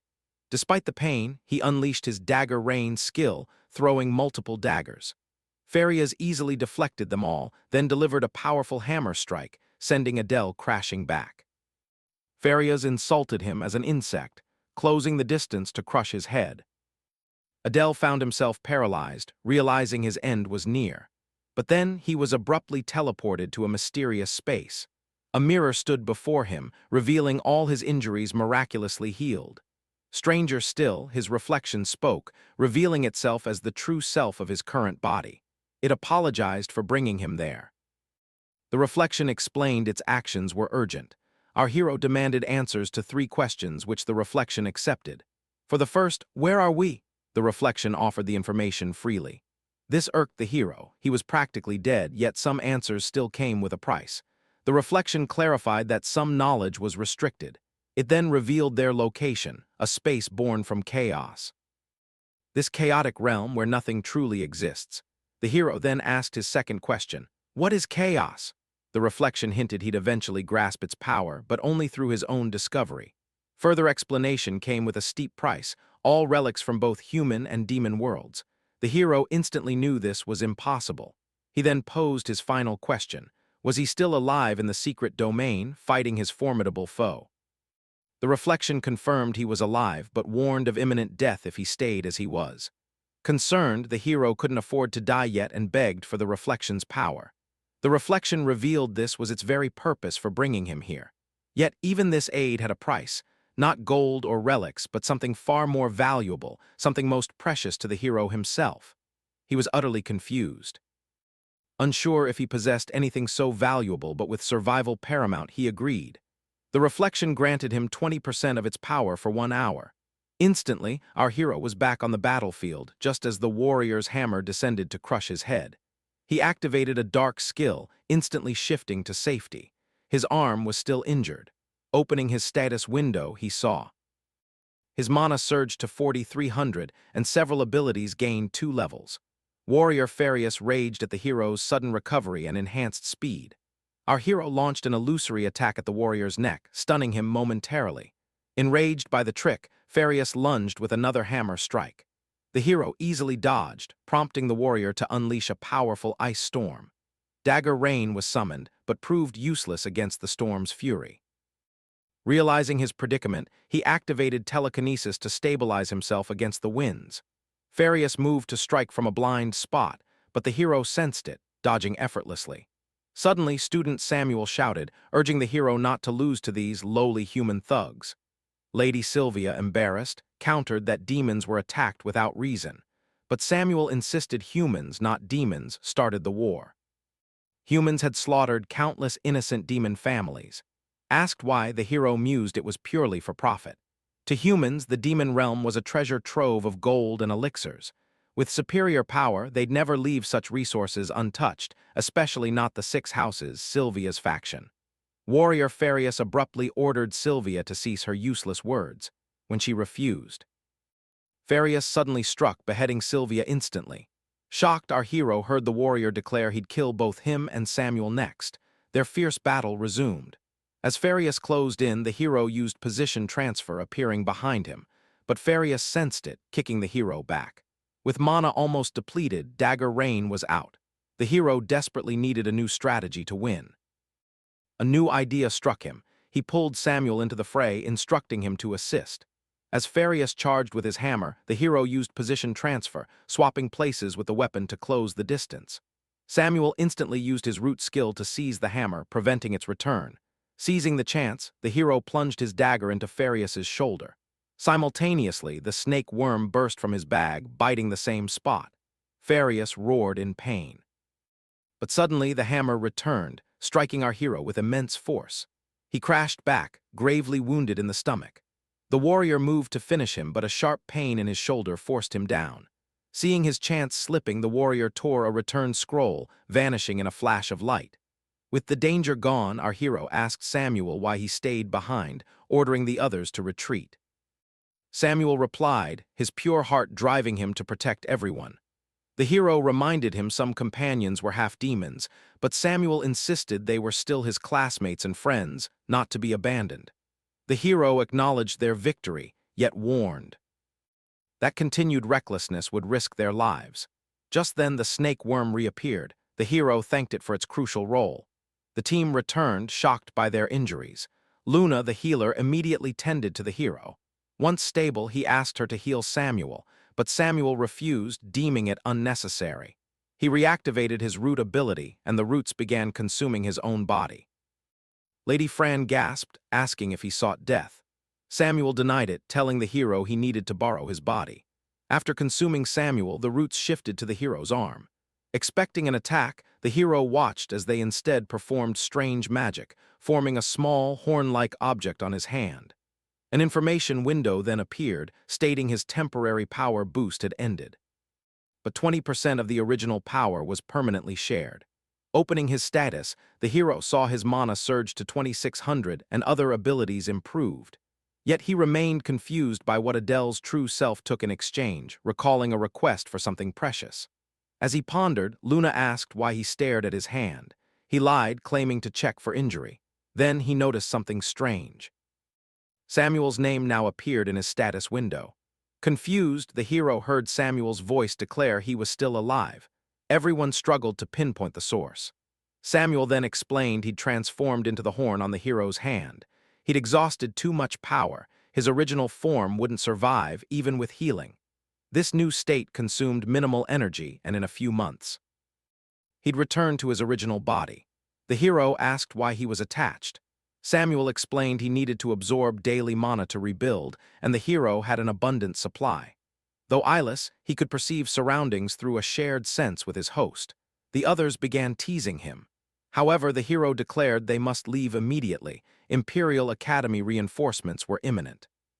Lady Fran asked their destination, with the return gate closed until tomorrow. The hero assured them he knew a hidden location, once used by the human instructor he fought, where they'd be safe for a day. As they prepared, Samuel remarked he'd consume fallen teammates' bodies to speed his recovery. Luna felt uneasy, but with no other choice, agreed. Lady Fran then asked if the hero could walk. Before the hero could respond, Luke, a teammate, stepped forward, offering support. The hero recognized him from their cafeteria brawl. As they spoke, the sparrow, hidden during battle, returned. Seeing everyone gathered, Adele urged them to leave the secret domain immediately. Meanwhile, at the Imperial Academy, warrior Farias returned injured. Cadets were confused until instructor Madeline arrived, demanding to know what happened. Farias explained they were ambushed by demons during the dungeon raid. Many cadets, including Lady Sylvia and instructor Basaha, were killed. The cadets were stunned. Madeline remarked demons sent instructor-level assassins. Farias clarified, only 2 opponents were instructor-level, one exceptional but not stronger than him. He declared no other instructor was needed. He'd handle it with his remaining team. Farias's injury suddenly worsened, the hero's snake worm bite reacting strangely.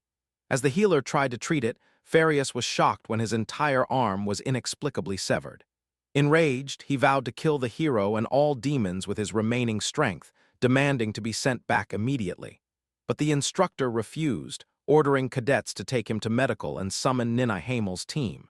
Soon after, Hamel and his team arrived, asking instructor Madeline why they were summoned. Madeline recognized them as the Imperial Academy's elite student council, future leaders of the Empire. Other cadets murmured, realizing the situation must be dire. Hamel, their leader, stated he'd heard of warrior Farias's severe injury and multiple student deaths. The instructor confirmed it. She added a spy might be among them. Hamel understood. If the enemy targeted the third-year dormitory, mobilizing forces would be tough, explaining their summons. When Madeline asked for their help, he agreed. He ordered teammate Sisla to the secret domain immediately to locate the demons. He also requested a full briefing, promising to eliminate the threat at any cost. Meanwhile, Adele and his team safely reached Mage Besaha's underground laboratory. While others slept from exhaustion, Adele remained worried. Escaping later wouldn't be easy. He knew Imperial Academy instructors would defend the dormitory, meaning the enemy would strike soon. He also realized the attackers were the student council, the very group responsible for the original Adele's death.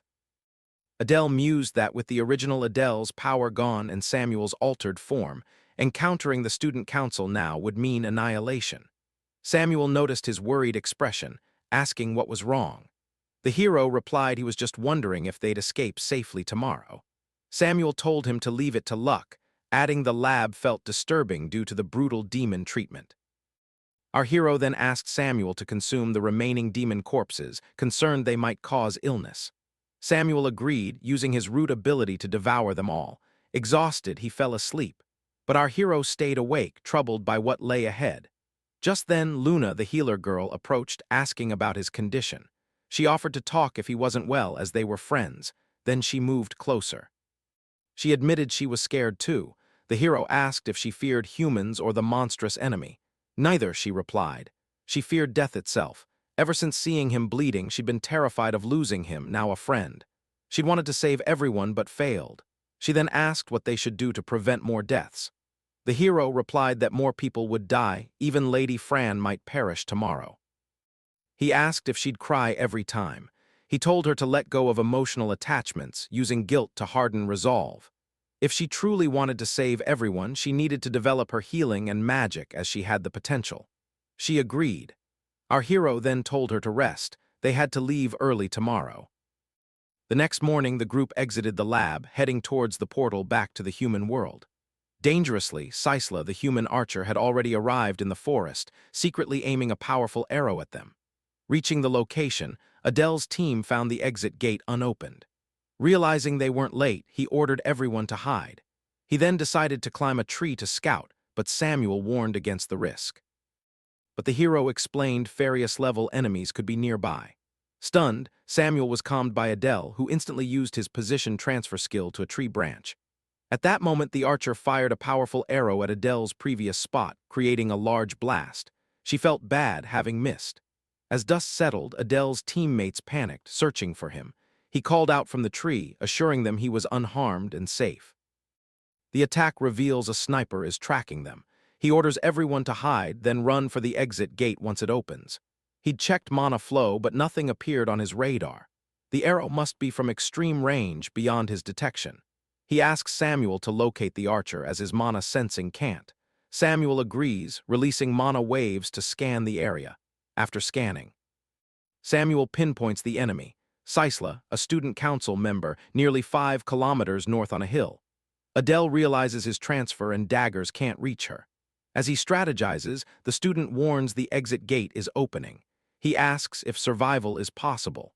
The hero grimly replies there's no safe way but sacrificing themselves. They might save other cadets. Samuel hesitates but agrees for their teammates.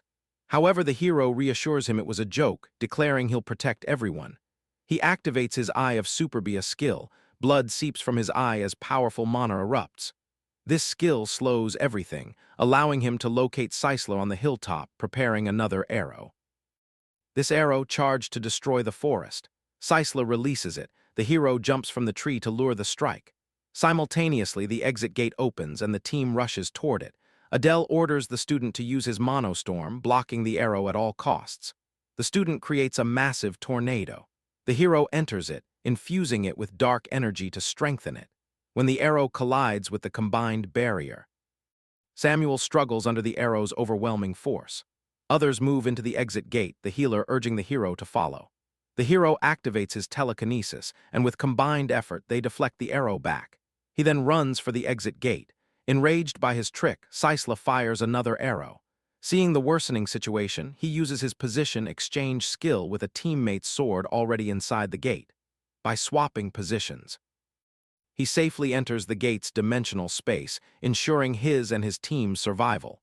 He warns everyone the space is collapsing, urging them to hurry to their world. With effort, the group escapes and returns, meeting instructor Idea.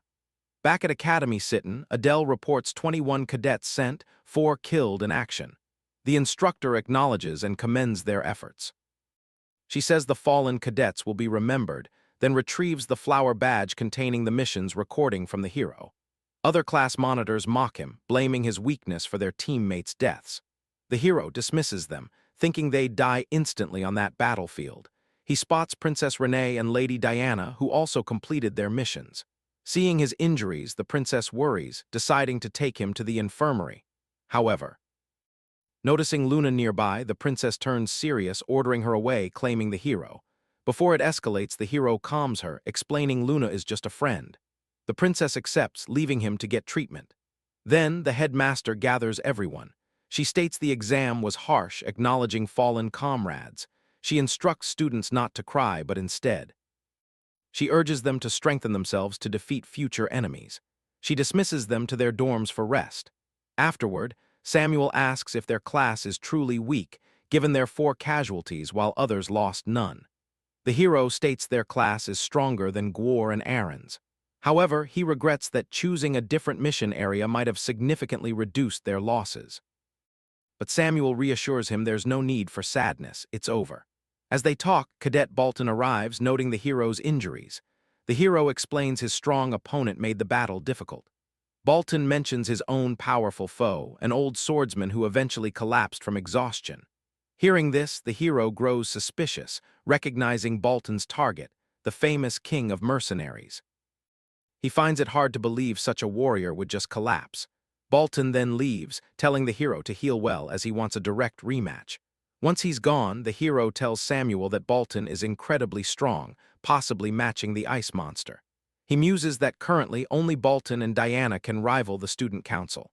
In a few years, Princess Renee and Samuel might reach that level too.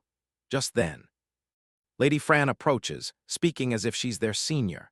The student, still horned, mocks her, embarrassing her into playfully beating both him and the hero. Luna, the healer, intervenes, reminding them the hero needs medical aid. As Luna escorts our hero to the infirmary, he thanks her for her unwavering support. She expresses regret over her limited healing magic, but the hero gently reassures her not to blame herself.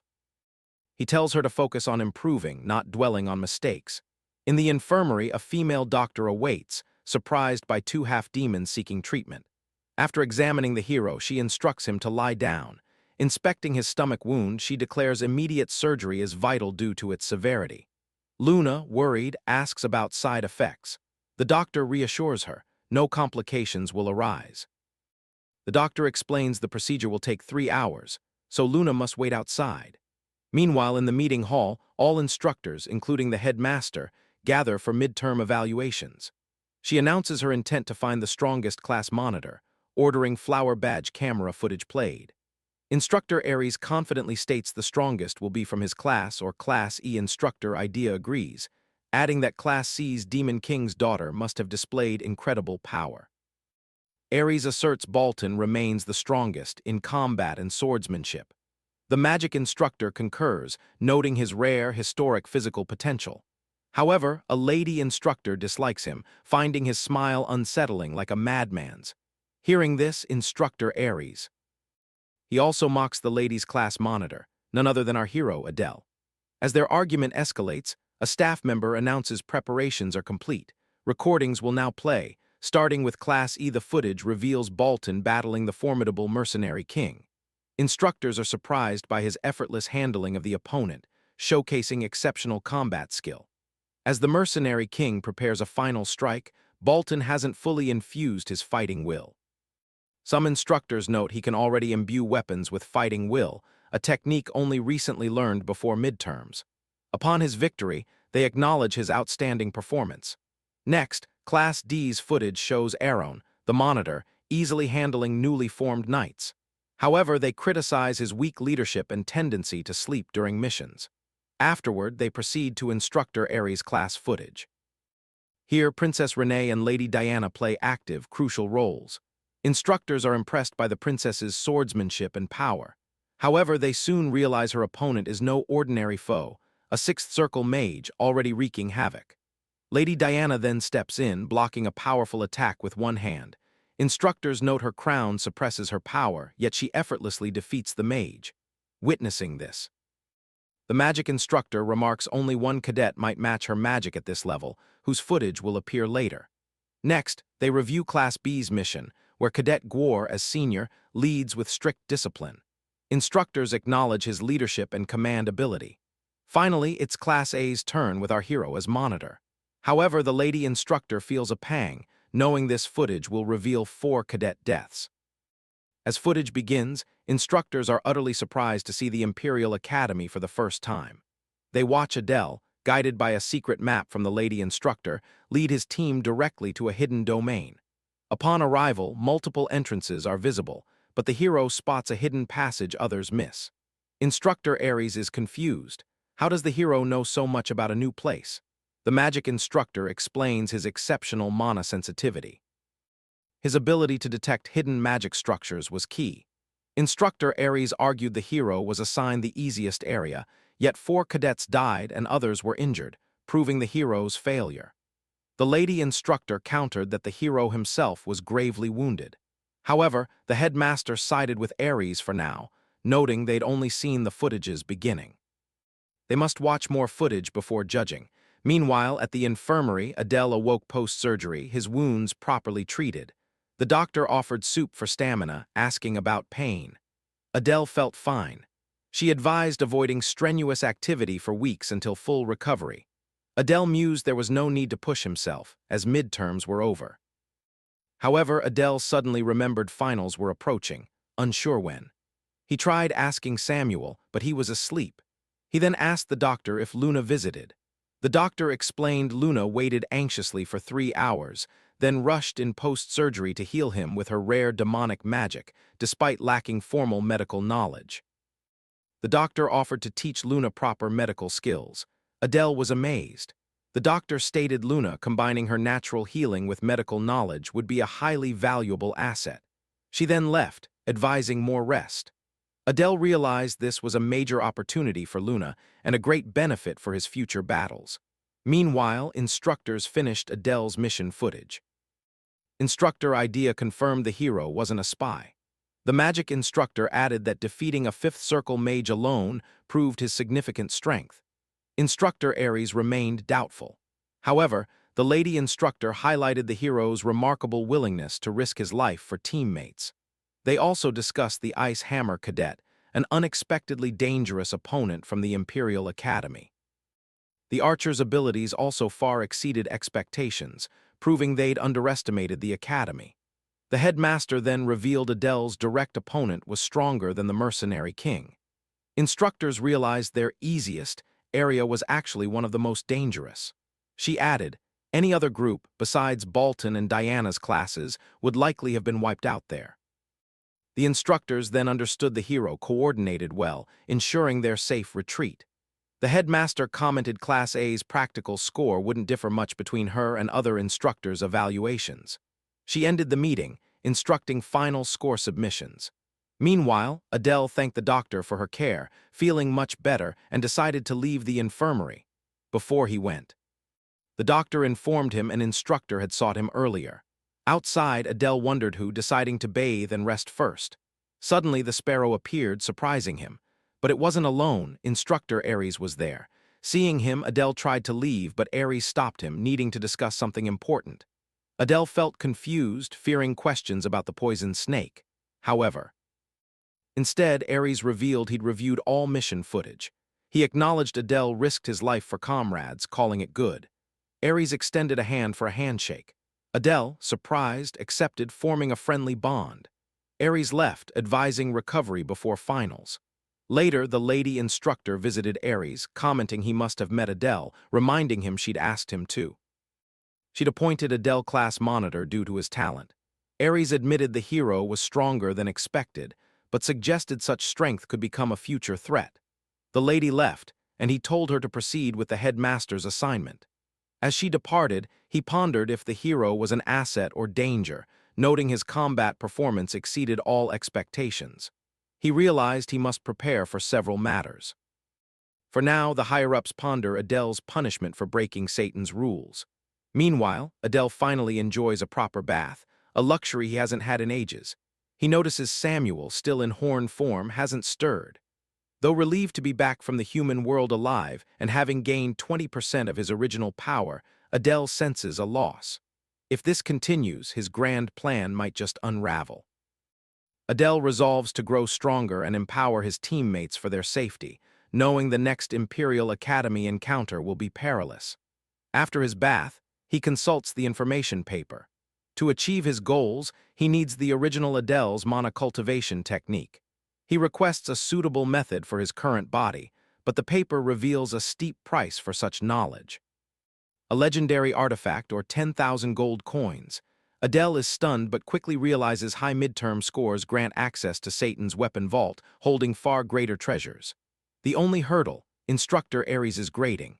The next day, cadets gather. The lady instructor announces midterm results will post after class. Just then, Lady Fran approaches Adele, proposing a wager. Luna arrives too. Adele agrees, asking Fran her prize. She offers an invitation to her estate. He's curious, despite the bear's already vast home. Accepting, Adele adds his own condition. For one day, he'll be her servant, taking any orders. Fran is amazed. Adele, confident of victory, plans to visit her home and enjoy fine food. Adele adds Luna must also be invited. As they chat, the lady instructor arrives, asking Adele for an important discussion. Outside, she demands honesty about what he's hiding. Shocked, Adele realizes she's seen the mission recording and uncovered his secrets. Feigning innocence, he claims he just threw away her emergency rations, but she clarifies that's not what she means. She reveals he brought an unauthorized monster into Satan. Adele pulls out the snakeworm, confirming it's the creature she means. The instructor asks where he found and tamed it. Adele, wary of mentioning house bears, lies, claiming he found it in the human instructor's lab, where it reacted to his darkness and bonded with him. The lady instructor remarks the snake looks cute. She reminds him academy rules require all student creatures to be registered familiars. He must pass a formal examination in 1 month. As she leaves, Adele asks if his sparrow can also be registered. The instructor agrees, noting special creatures can aid training and missions. Later, cadets gather for midterm results.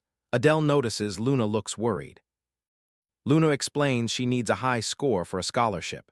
Adele reassures her, thanking her for her support during his recovery. He then spots Lady Fran's unusual confidence. Confused, he asks why. She replies everyone will soon see she's the day's highlight. Samuel mocks her as delusional. Before things escalate, an instructor demands attention. Results are posted. Adele scans the 120 cadet list, starting from rank 50 as scholarships begin at 40. He finds Luna at 38th, securing her scholarship, much to her amazement. Reviewing the top 10, he sees senior cadets like Aaron, Samuel, and Gwar. Princess Renee's fifth place surprises him, but even more unexpected is his own fourth rank. Lady Diana takes third. Bolton's second place shocks many as he was considered a powerhouse. But the biggest shock? First place goes to Lady Frawn. Cadets are stunned as she laughs, declaring everyone her slave. Adele wonders how. Samuel explains, the House of Lust Head produces hundreds of children, but only the strongest is chosen as the representative heir. Lady Fran, it's revealed, bested hundreds of internal rivals to earn her heir position. He notes her exceptional performance. Without her buff magic, many more cadets would have perished in the secret domain. Adele understands. First place demands near-perfect scores. Lady Fran then approaches, ordering him to sit before her, reminding him of his day-long promise. Our hero happily obeys, satisfied by her top rank. All eyes shift to Lady Fran, many cadets seething, especially Bolton. But with so many witnesses, he can't act. Princess Renee, meanwhile, puzzles over the hero's fourth-place finish, so unlike his pre-midterm abilities. As she ponders, Lady Diana approaches, only for the princess to tease her about her unfortunate third place. Later that night, while everyone sleeps, Lady Fran secretly enters the bathroom. She unwraps her bandages, then uses strange magic to force an artificial smile. Meanwhile, our hero trains alone. He realizes that even with 20% of the original Adele's power, he still can't use fighting will. Accepting his limits, he lies down, knowing his body needs recovery and he must proceed carefully. He also ponders Satan's upcoming secret vault, curious what he'll obtain this time. Days later, he stands outside, realizing Satan's secret vault opens today, hence Instructor Ares summoning the top 8 cadets. The hero plans to take 2 items, one for Samuel, who's not in his original body. A student asks why he's not heading to the main hall as called. Our hero replies that since 3 top cadets are from Class A, it's better they go together. So he decides to wait for Lady Fran first. Realizing she's not coming, he heads to the hall alone. There, Instructor Ares scolds Class A cadets for their tardiness. This sparks disrespect from others, making Princess Renee uncomfortable. When Cadet Bolton comments on the chatter, Gwar assumes Adele arrived and reacts angrily. But upon seeing Bolton spoke, he immediately backs down, knowing he can't challenge him. Soon after, our hero teleports into the hall, apologizing for his tardiness. He notices angry glares, and Gwar again speaks rudely. In response, our hero activates his dagger rain skill, placing a dagger at Gwar's neck just to scare him. Seeing the situation escalate, the instructor stops the hero, who agrees. The instructor then scolds Gwar, warning that unprovoked aggression will lead to serious punishment. Our hero is surprised, expecting to be scolded himself. The instructor addresses everyone. Humans are enemies, not comrades. He won't reward those who misunderstand this basic principle. As he explains, he notices Lady Fran from Class A is still absent. Our hero clarifies he waited for her until just now, but doesn't know her current location. Just then, Lady Fran finally appears, remarking how good it feels to be awaited. She adds that securing first place means tardiness suits her. The instructor, unfazed, tells her to join the others, but Bolton, fueled by jealousy, blocks her path. Lady Fran then mocks him. She acts as if she doesn't know him. He insists they met before midterms, but she retorts she has an incurable condition. She can't remember anyone ranked below her. Insulted, he seethes, powerful mana swirling. He declares he'll challenge her immediately to fix her attitude. She replies she's not interested, but he insists she preserve her top rank to face him later. Our hero Adele notices both are escalating, and Instructor Ares isn't stopping them. Lady Fran then provokes Bolton further, asking why he doesn't challenge instructors or the headmaster if he seeks strong opponents. She suggests he avoids them, knowing he can't win, instead picking on weaker cadets.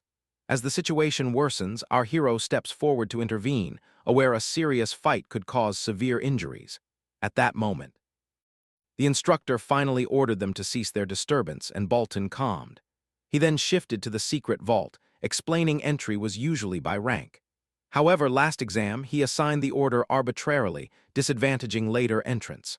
Our hero recalled this was true, having entered last and gained nothing. But this time, the instructor declared our hero would enter the vault first. He explained that since previous entry lacked strict rules and this group is similar, reversing the order now is fair. From next time, entry will strictly follow rank. With that, the instructor magically opened the vault.